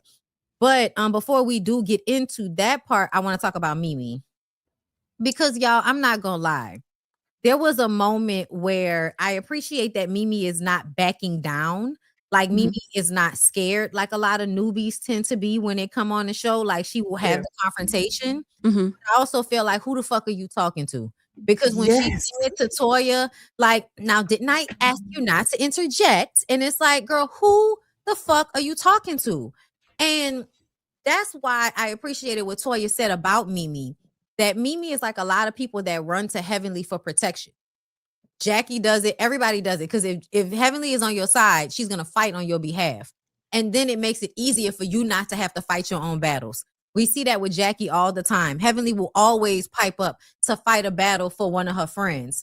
And so it does seem like Mimi, who really I feel like was projecting when she accused Brandy of being Toya's ass, when I hadn't even seen any evidence of that just yet. Right. She was because she was about to be up Heavenly ass. Exactly. Because I'm like, bitch, you got a t-shirt on. How you got a t-shirt on? Right. Where you got a t-shirt from? Can I go with you? Can I join? Listen, and then Snooty. even the body language of her having Heavenly go sit outside and then going back in to try to get everybody but Toya to go back outside and talk to Heavenly. I was like, okay, she's working on my nerves. Yeah, she's for doing sure. too much. Like that personal vendetta against Toya is weird. A little bit. Yeah, I like her scenes with her family and her managing her children and stuff. But when she with the ladies, it be so obvious. Like, you really got a hard on for Toya. And I'm like, did your husband compliment her or something? Like, what is it about her that has you so upset? Does her sassiness upset you? Or y'all know what I like to say. What? Good night.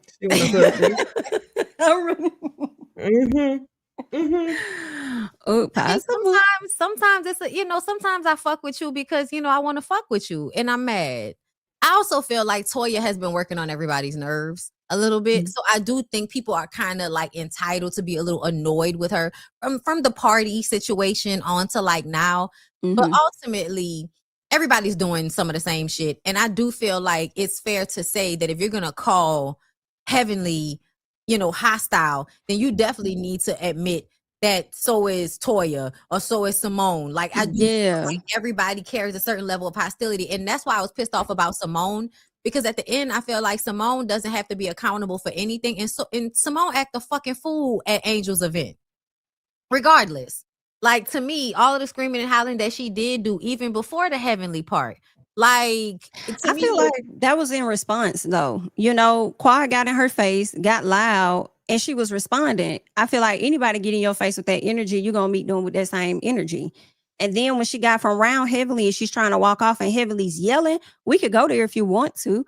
So and that's where, going back to your point of the hostility and everybody being on the same page, I feel like when you apply it to all of them, because Quad started the hooping and hollering, Simone got into it, and then Heavenly did it. So they all three on was hooping and hollering. They absolutely were. Like even the part where I even said the type of shit they were doing was like fighting shit to me. Once you bitch get off me and like where I'm from, we're about to fight. Once you start moving arms like that, like so there was a level to it but also we recognize they all turn up when the cameras are there and they know they're there to get paid for a job, so they just lean into it. But to me, I guess Simone just be so fucking loud. Like all the time. Simone be so loud. I'd be like, oh my God, Simone, please calm down. And also, I feel like Simone, like I said, is able to do things that Heavenly ignores with her. And it's like, come on, stop acting like Heavenly don't be ignoring how you sometimes fuck with her in the same way that Toya does. And she don't like Toya. But They all do it. And Quad really was doing the most at one point. She absolutely was. Girl, and also y'all know I think almost all of the women on this cast want a kitty click. Everybody. But let's get in, let's That's what get I'm into saying. the podcast a little bit before we get out of here. Okay. Carlos gonna get you a good interview, girl. Okay. He's gonna sit down with the people, if nothing else. Us right now, hopefully. No, listen, you ladies are the epitome of great television. Y'all clock in. This season is off the charts. Before we get into a lot of that, we have to start with the breaking news. That Quad and King did break up. It was announced first on Sunday, where King said that, somebody said, "Ooh, King, you look good. Quad's a lucky woman." And he responded and said, her luck ran out. Her luck ran out. And then another woman said something and he said, "I left the situation." Were you surprised when you learned that Quad and King broke up? I was more surprised that, and I pray that Quad gives me the same grace that she's going to give Heavenly. Because, Heavenly came on your show and she said, "That's my friend." And so Quad's my friend now too, And Quad said, or Heavenly said, should I say, Heavenly, so let's make it clear. Heavenly said that they've been broken up for months, right? She did. And I'm just curious how many months, because Quad is right, and so it's Heavenly. He has developed relationships to the point where, thank you, King, shout out to, giving my son one of the best birthday gifts ever. And I appreciate him. He's been there for my husband. They have celebrated Father's Day together. He was there at my husband's birthday. And he's become a good friend, and I don't want y'all to think that we go around befriending. No, Quad brought him to us, okay? And he's a nice guy. And I hate that this season is so hard for him because really and truly, and her, but, really and truly, I think the relationship was over during the season. Cold towards her? Or just distant. I'm not even going to say cold. He's distant and he's not as loving as he was. And you can see it. You know what I'm saying? And I think that the viewers are going to start seeing a different scenario with him as they continue to watch the show. And then you'll ask yourself, were they together? Because that's what I started asking King myself. Did you ask him yourself? I did, but it's not my business to tell. I think that it's something that, Hi, Quad. Yeah. I'll call you. Yeah. Yeah, please do. Because have you reached out to Quad since learning about the breakup? Quad has actually been there for me recently. My father has been in the hospital. She called me. She prayed with me. Quad has been a friend to everybody this season. And so that's why it's so hard because it's like, God, I don't want to argue with my friends. I don't want to go back and forth, but it is sad because I feel I'm one of those people that, I fight for everyone. I do, even if you're my enemy, I'm still fighting for you if it's the right thing to do. And I just feel like it's just so unfair when you only hear one side of the story. That's all. Okay. Let's stop there and have a conversation about that. Okay. Because I honestly feel like fuck King. I feel like when people talking about the relationship wasn't real, it was fake. I don't understand where we're coming from with that. So do we really feel like these people were not fucking? These people were not in a relationship at all? Because I feel like I don't believe that. Like, I think they were absolutely in a relationship.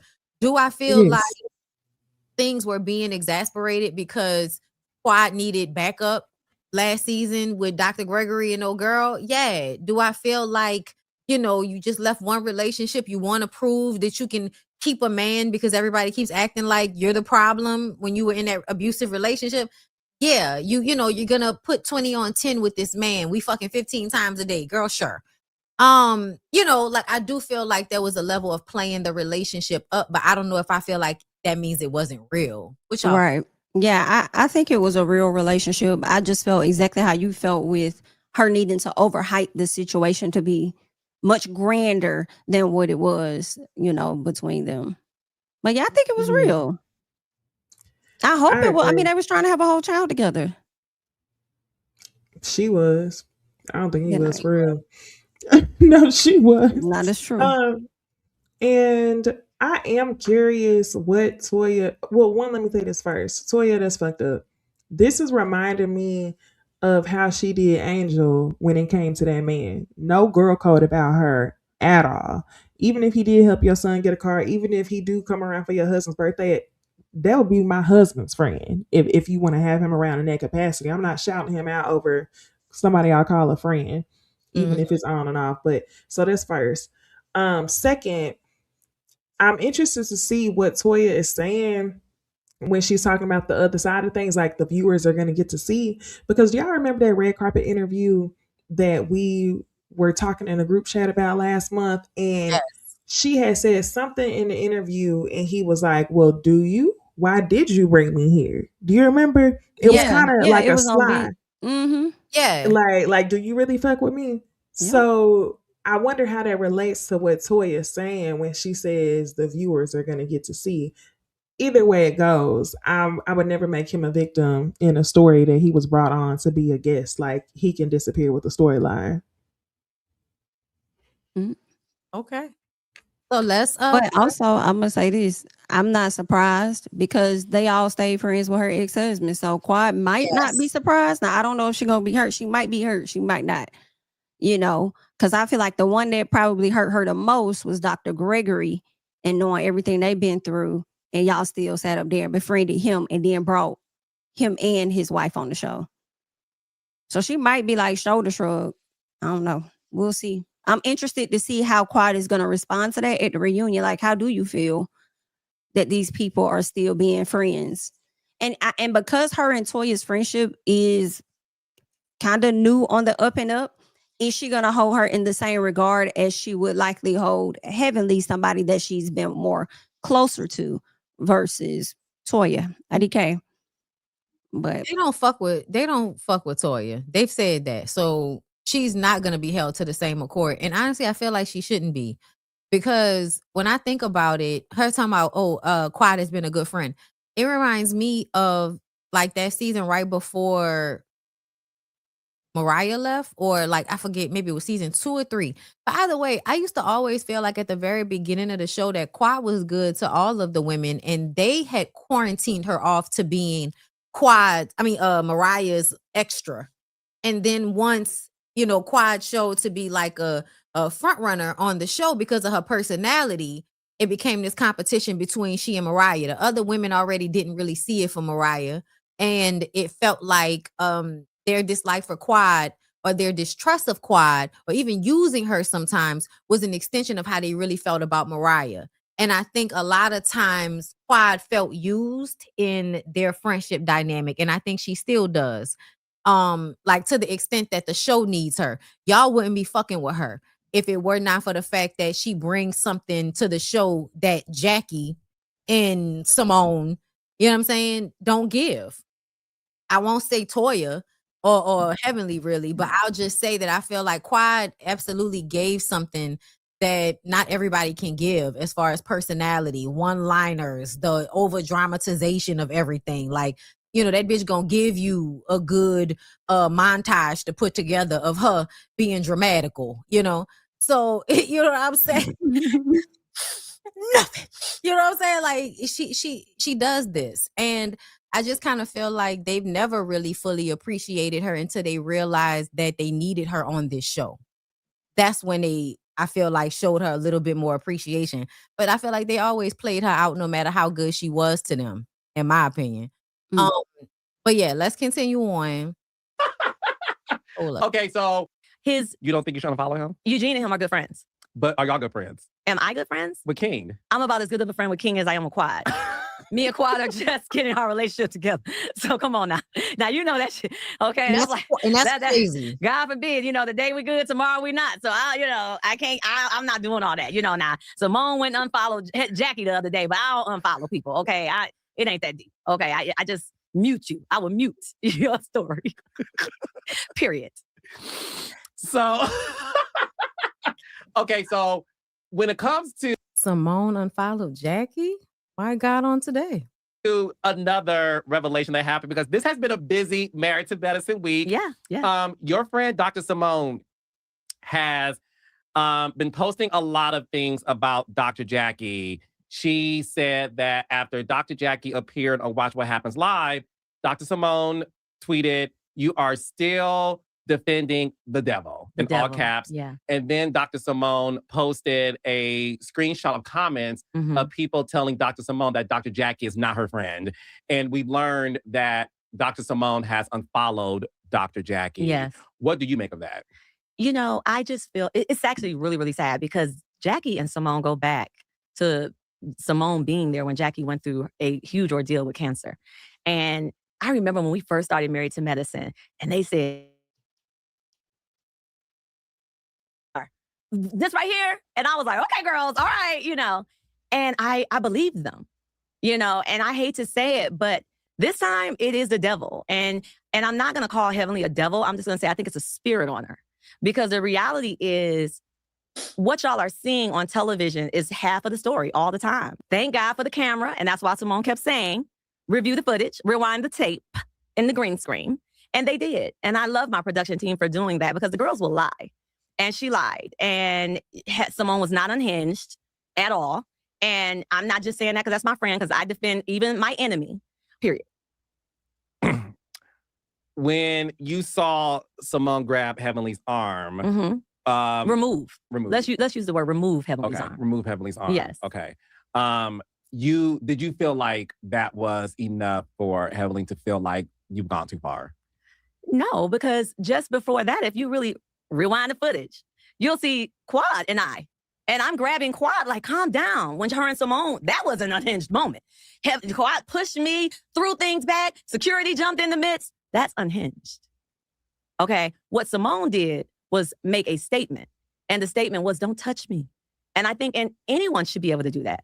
Thank God we're able to do that on TV, because people will try to provoke you and put you in uncomfortable situations that make you feel like you have to react. And I can speak to it because I've been there. I remember people flipping my hair and all of that and everything else that came with it years ago, but it takes a strong woman to say, please take your hand off of me and I will not do this. And I respect it. Props to her. Do you think Dr. Jackie is a good friend to Simone? Ooh. I think that she could be a better friend to many. I think that there's a lot of times where Jackie has dropped the ball, and she's not the Jackie that I knew years ago. I'll never forget Lemon Squeeze Jackie. I'll never forget coming to her house and I was so sad and she had my back with Mariah and, something switched, within the last maybe 5 years or so. That long? I think so. I think honestly, it was something that happened when we were filming and Jackie broke into tears, and she was arguing with Mariah. It was the whole thing about the drugs and Jackie was just so hurt and broken and Heavenly came to her rescue. And I think from that moment on, that's where Jackie just decided I would rather not even stand up for anyone, if just to not be in that pain again. And you saw how she handled the Buffy situation. She was mortified, sad daily, but at the same token, you keep doing the same thing, like she does some slip ups, and I think we all do, but the difference is she wants a pass for her slip ups, and I know this is a little bit more than what you asked about friendship, but I think that a friend should be able to tell their friends when they're wrong. A friend should be protective, and I think that Jackie would not have been okay with someone lying on her. She wouldn't have been okay with any of that. She would have been asking for them to be fired or saying that she will not be on the show anymore. And so why is it any different for Simone? And why would you go on national TV, on Watch What Happens Live, and not tell the truth, not defend that? When it comes to Dr. Jackie's friendship with Simone and Heavenly, do you think she sides with Heavenly more than Simone? And if so, why do you think she sides with Heavenly more? She absolutely sides with Heavenly more, but I think that a lot of the girls look to Heavenly for protection. And it's crazy that I would use that word, right? You're like, protection. But you know what it's like when the girls come for you and it's more than one. A lot of us think that we can handle reality TV. I thought I could, but this is a beast right here. This is the hardest thing I've ever done in my life. It's worse than birth, okay? All right, this right here, this and a tummy tuck. Those two things are the worst things I have ever, okay? And honestly, I just, she doesn't want to go through the fire alone. And Heavenly is willing to fight these girls' battles. That's why you see some of the new girls running up behind her. not even trying to see anybody else's point of view. You know, just strategically. I mean, seriously, her and Quad's relationship, you know, Heavenly, you know, that's my friend. I love her, but I can talk now. Okay, well, I'm her friend too. Can I talk? Ooh. Can I do the same? Can you? That's what I'm saying. I don't know. We're going to see. Oh. The reunion Friday. And it's dropping Thursday. Okay. That part. That part. Hey, reunion content. Okay. Yes, indeed. Well, listen, when you talk about the girls following Heavenly, the new girls, you know, Dr. Mimi is a new cast member. Mm-hmm. And she's very opinionated. I think she's wonderful for the show. You do. I love Dr. Mimi. You mean Brandy? Are you talking about Brandy or Mimi? I'm sorry. Did you mean Brandy? Toya Bush. Did you mean Brandy? Toya Bush hair. I know you meant Brandy. Stop playing. Toya Bush hair. You don't mean Brandy? I love Brandy too. Okay, that's the realest one now, right? Okay, she's giving you herself. She's a breath of fresh air. Praise God for Brandy. I love Brandy. Thank you. I've been very vocal about Okay, well, let's talk about Brandy. What you want to talk about? I'm just saying. I'm sorry. Am I taking over? I'm sorry. It's your platform. As you do. It's okay. I'm sorry. But I love you. You're my Detroit sister. All right. We grew up together. Now, look. Right. I'm going to get to Brandy in a second. Okay. Okay. You are balance it out. Hilarious. I'm just saying. But I would like to start with Dr. Mimi. I think she's great for the show. Her husband is I can say this, you can't.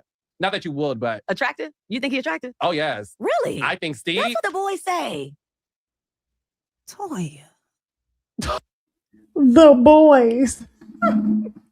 I just want to say that, I mean, because I told y'all what I felt about the nigga. The nigga looked like somebody that the boys would be attracted to me too. I think I might have said the same thing. You did. Mm-hmm. Toya said the boys. Yes, he has a look that is attractive to gay men. I'm sorry. Yeah, I agree. I don't think he's cute. He goofy looking, but I mean, it ain't my business to think he cute. Okay, Dr. I think that Mimi is you know, if he's you know, then she's you know. They go together. Exactly. What? What? What are you saying? I have never conducted an interview on this podcast that has been award-winning, featured in People Magazine, Shade Room, that has amassed today over 147 million views. Wow. Where someone has beat me at my own game in an interview. You know, it's God. You why? It's God. All praise. I am. All praise. You are really good. You know, my pastor's wife said she would like to see she wants the world to see what she sees. And I said, okay, all right, I got you. No, listen, I love everything about you. You are really dominating this interview, and I'm here for it. Now, back to Dr. Mimi. I think Steve is gorgeous. I think he's stunning. Yes. No disrespect, Dr. Mimi, but Steve is extremely attractive. And so is Eugene. But you already know. That's what he said. Is extremely attractive. First of all, we have a surprise guest. Okay. First of all, I want to give Eugene his flowers when he gets here in front of you, because I have lots of questions about you and Eugene. Now, before he gets here, honey, I'm going to stick on Steve, honey. Okay. How long? Not too long. Okay. All right. Okay. Sorry, Mimi. Anywho, back to Mimi. I think Mimi's great for the show. Do you think Mimi is following behind Heavenly for protection? Absolutely. I definitely think she's following behind Heavenly for protection. And really and truly, I would have to differ with you. I think Steve is great for the show. I do. I think Mimi, on the other hand, needs some work, but I think Steve is great. What work does she need? Just, you got to learn to stand on your own 2 feet. You got to stop. No, she does not. Okay. She likes to use special trigger words that she learned being a psychiatrist. Chaos. She's in chaos. Am I safe with her? Heavenly didn't get that. She's unhinged. That was Mimi. Stop playing. And I'm not gonna lie. I did not think of this until she said it. But Heavenly has never taken that approach before in an argument with someone. You right. That's the first time Heavenly has ever taken the approach of, I'm scared. You've now made me in fear. And the way Mimi was sitting on side of her when they were all in that scene together, y'all, I'm sorry, but I believe so. I believe her too, especially when she didn't use that same language against Contessa when she was going to beat her ass last year. Oh. When have we heard Heavenly say anything like that besides your mama? The people. Honey.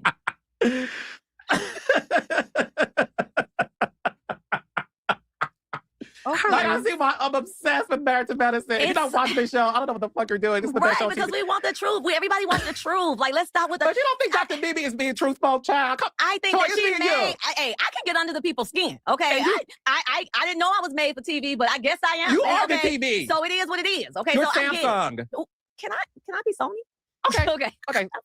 Okay. You know, but I get it. You know what I'm saying? I understand. All I'm saying is, if I can give Mimi any advice, if you want to stay on Married to Medicine, learn how to have your own opinion. Learn how to stop trying to pretend like you're psychoanalyzing your friends, but really you're judging your friends, because none of us has sat on your couch. None of us have spent any time with you outside of filming. And so you know nothing about any of us, except for Quad and Heavenly. Those are the only individuals you can diagnose. Period. Has she tried to get to know you and Simone? No. And No, she doesn't call us. There's been numerous times where my husband tried to reach out to Steve. Maybe my husband too fine for him. You know, it was competition. You know what I'm saying? He can't hang out with my man because my man works. Okay? I'm just saying. Steve works? Yeah. What does Steve do? He works under his wife. I think he works with his wife, which I'm okay with. No, you know what I'm saying? I don't know. I think he's the office manager. I mean, in every scene, they just say, go to work. I ain't seen no work, but they just say, go to work. I don't know, but I don't know. Is there paper on his desk? I don't. You tell me. I mean, let's rewind the footage. Is Steve the male version of Toya? Oh my goodness. That's why he's so cute. Okay.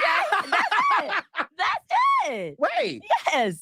I told you he's perfect for our show. He's perfect. Because baby, you are. We need it. You know, I mean, we got a bunch of old men. You know what I'm saying? It's nice to have a little youthful, you know. Yeah. Okay, speaking of youthful, Angel, I think is great for the show. She is. Angel is breathtaking. Angel has, to be honest, Angel spoke up a lot. You know, I'm not going to bite Angel's bait because really and truly, Angel knows TV. And she needs something for the reunion. She does. Because, you know, a lot of times Angel spoke up and it just wasn't shown. You know, and I think because she has a big booty. And I think they was like, baby, that is better TV. You know, it is what it is. She looked great in her clothes. Don't you remember that cute little silver dress? Oh my God, it was popping out in every direction. And she was talking about God at the same time. It was crazy. Okay. But I will say this. I love having Angel on the show. She's spicy. She's pretty. She is fun. You know, and I love the fun girls. And I think the more youth we add to our show, the funner the show is, because I'm a different person when I have my youth around me. So I love Angel on the show. Thank you for hiring. Good job. Yes, and you are a Proverbs 31 woman yourself. Yes. You know what that means? I know I am. I would like to be a Proverbs 31 woman. I mean, there's some things in that proverb, like, you know, meekness. Okay, so I'm gonna stop it right there, and then I'll just basically catch y'all up. You know, he asked her, but they brought Eugene out to see, you know, she's a Proverbs woman. Girl, I don't care about that. Y'all all be on bullshit with all of that shit. But she admits that she needs more self-control when it comes to Eugene. She doesn't feel heard. He knows that she has triggers from her childhood. So he has a level of grace for her that other people may not understand, but he knows her. She knows him. He likes a woman that is feisty, that pushes back, that doesn't just be quiet. Like, he is okay with who she is. So the moments where they have issues, they have issues. When they had that party, she was like, I had asked him several times. Like, we were filming for like 4 hours, even though y'all only saw it for like 45 minutes. I had asked him repeatedly. She was like, at some point, Scott got up and was like, I'll help you. Eugene was drinking. She said that I don't like when Eugene drinks. And sometimes, not that he's like a lush, but when he drinks, then it's like she can't get him to help her the way she expected him to when they are filming a scene. It's not just a party at my house. It's a scene that we're filming. And, you know, she also communicated that, let me just go to it, y'all. Let me see if I can find it. Too, that he get defensive. And when he gets defensive, is that going to help him to get his point across to me? You know, and so there are things now that as a married couple, you know, we're working on, but owning your part in it, owning your things that, you know, I can't worry about so much him owning or telling the world his business. That's his business, but I don't mind because they're paying me, you know, and they're always going to show me in a certain light, you know, and I hate that because I try to change it all the time. You know, like you'll see toward the end of the season, I just was like, I have to stop giving it to them. You know, I can't blame production for anything because I give them these moments. And so if I got to figure out a way to still make good TV, but do it in a way that makes me proud, my pastor's wife proud, my husband proud, and God proud. Right, but I do think that starts with you, Yes. right? And I hear you loud and clear when you say, and I never knew that. You obviously, you were a little girl, Yeah. right? Who did not have a voice in her own household, right? And as you got out, you sort of like broke free. Yeah. You know, from a spiritual standpoint, a physical standpoint, an emotional standpoint, you were free. It reminds me of when I left Detroit at 22. And I was, and please stop me if I got this all wrong. Mm-hmm. When we look at this man, there's a lot of women who want your husband. Mm-hmm. And I'm pretty sure you know that. Yes. And you know that. Yeah. I'm pretty sure. I don't know if you read DMs. I hope you don't. Because one of the reasons why King told the world they broke up is because girls were flirting with him in the comments, knowing that at least they thought he was with Quad. But my point is, these girls don't care if you got a woman or not. They're going to flirt with you. Yeah. There's a lot of women who want your man because they look at this very successful Black man who, not spiritually, but he worships the ground you walk on. You are his dream girl. And you live a very soft life to us. I was supposed to say to us. And I'm going to say why. Because this man works to the bone to make sure that Toya Bush Harris is happy. And I do think that it looks differently for you. So what we're seeing as the audience is, and when I say this, I'm saying this with kindness. We look at you like this ungrateful bitch. Do you know how many women and men want your man, will love a Eugene to have in their life? And we do feel like you take him for granted. Yeah. And when he buckle back on you, a lot of girls got turned on because, they were like, hey, Eugene, but they also felt like it's about damn time. She deserves for you to buck up on her. But I do you get what I'm saying, right? Yes, I'm not interrupting. No, I figure energy. I'm receiving. Yes, but I do want to ask you this.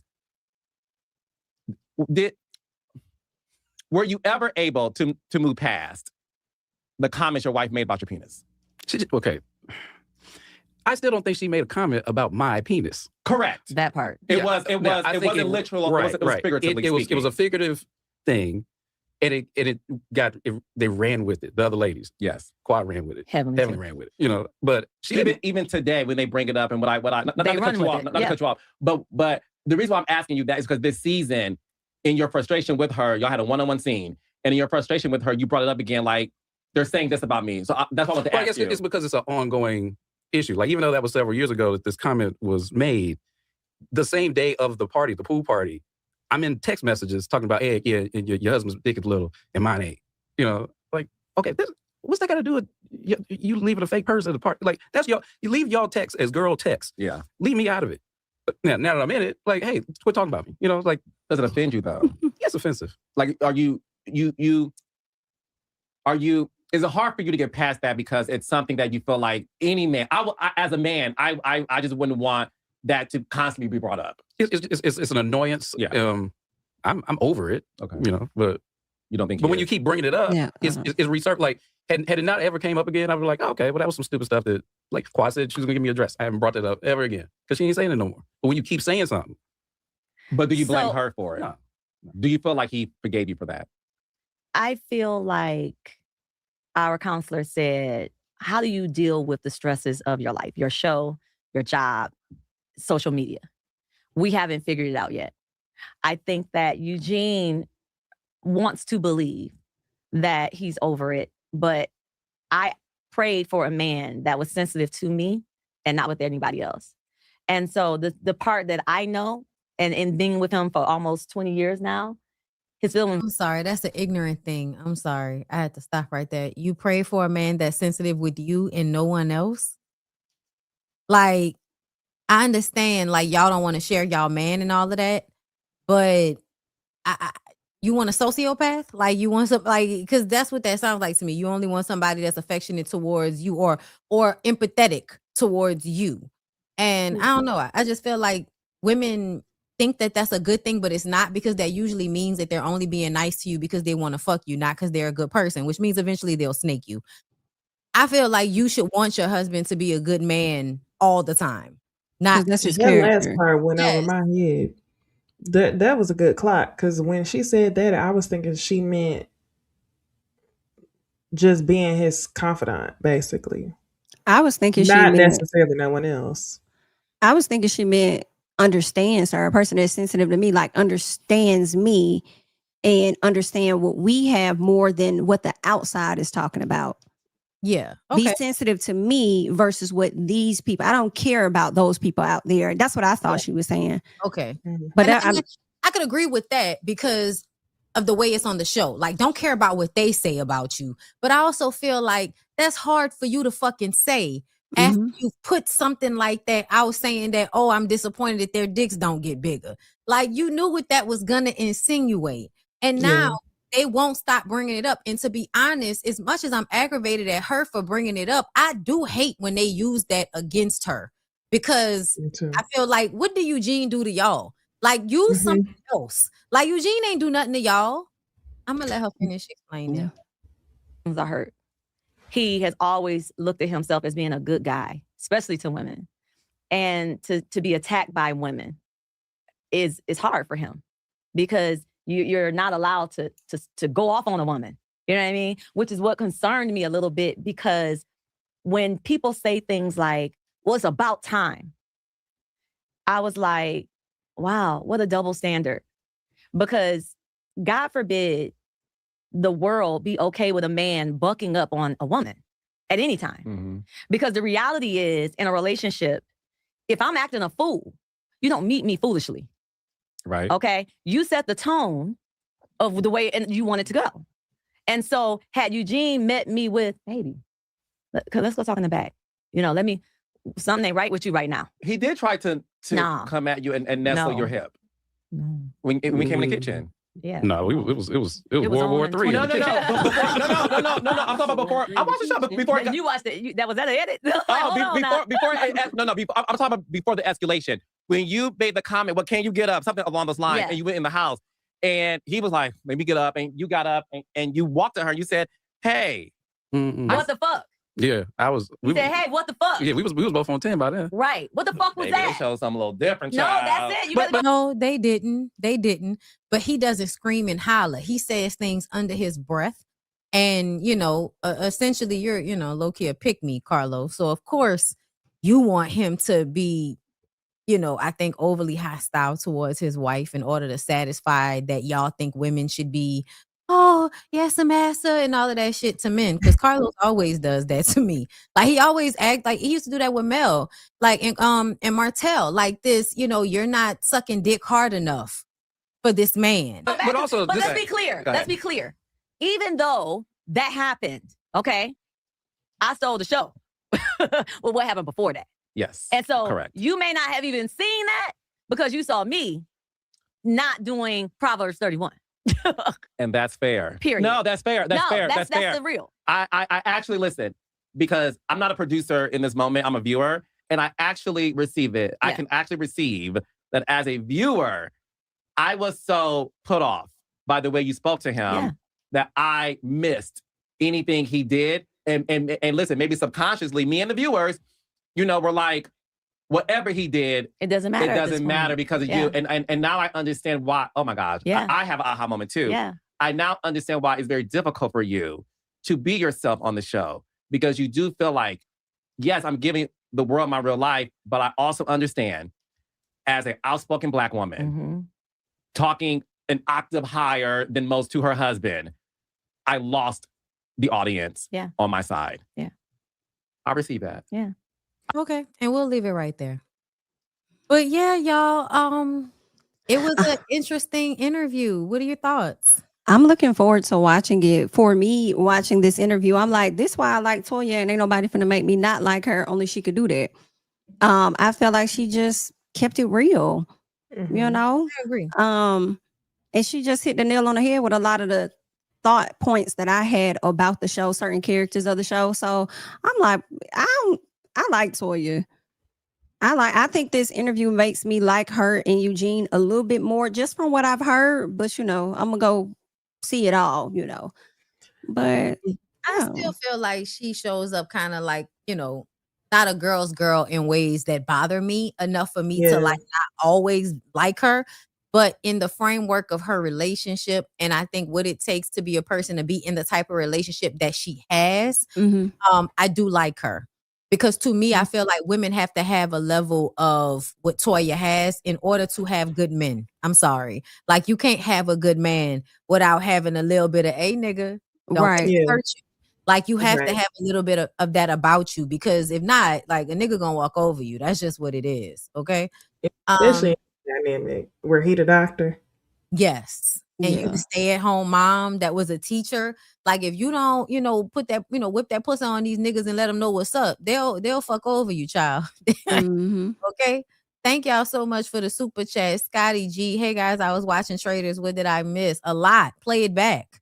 The Cretia, thank you for the super chat. Welcome back, ladies. I'm with you, Bondy. Oh, excuse me, y'all. I'm also so clear with boundaries with both men and women, and respect is built from there. Absolutely. Okay, we're not lying with you hoes.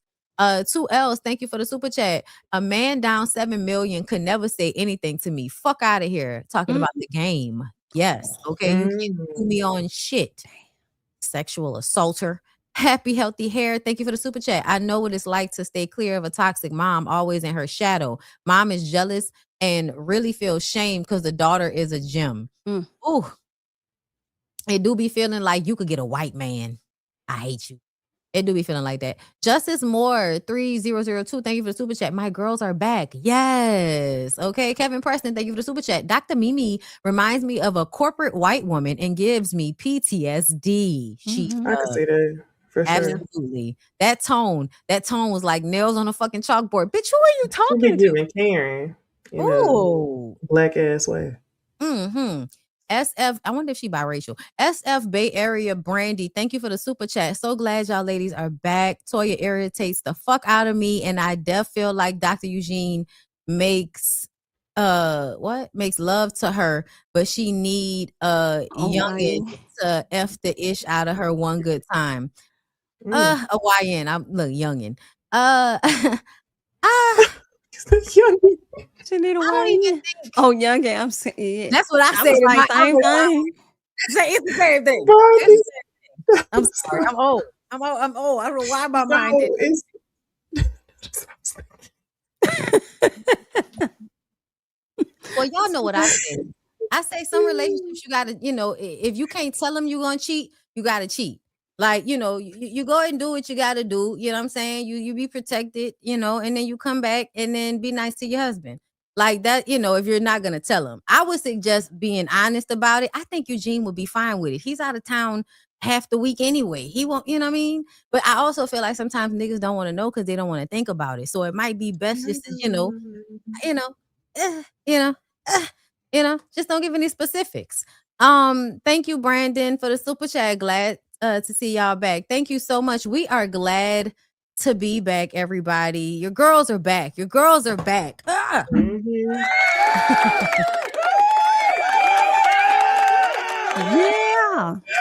That's the show.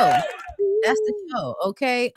We will be putting this on all platforms where you can find a podcast. Okay. So look for it tomorrow, you guys, on everywhere you can get a damn podcast. Look for the Ooh Ladies First podcast. We'll be posting a link as soon as it's available for everybody. Sorry, not that one. Where is it at? Follow us. Okay. Jami ThatsMe, Bondy Blue, Blue Rose Bondy on Twitter when I am on there, and Necey Dixon on all of that shit. Follow us, the Ooh Ladies First Panel Turn Podcast. We love y'all. We appreciate y'all for coming through. Subscribe and see y'all next time. Peace out.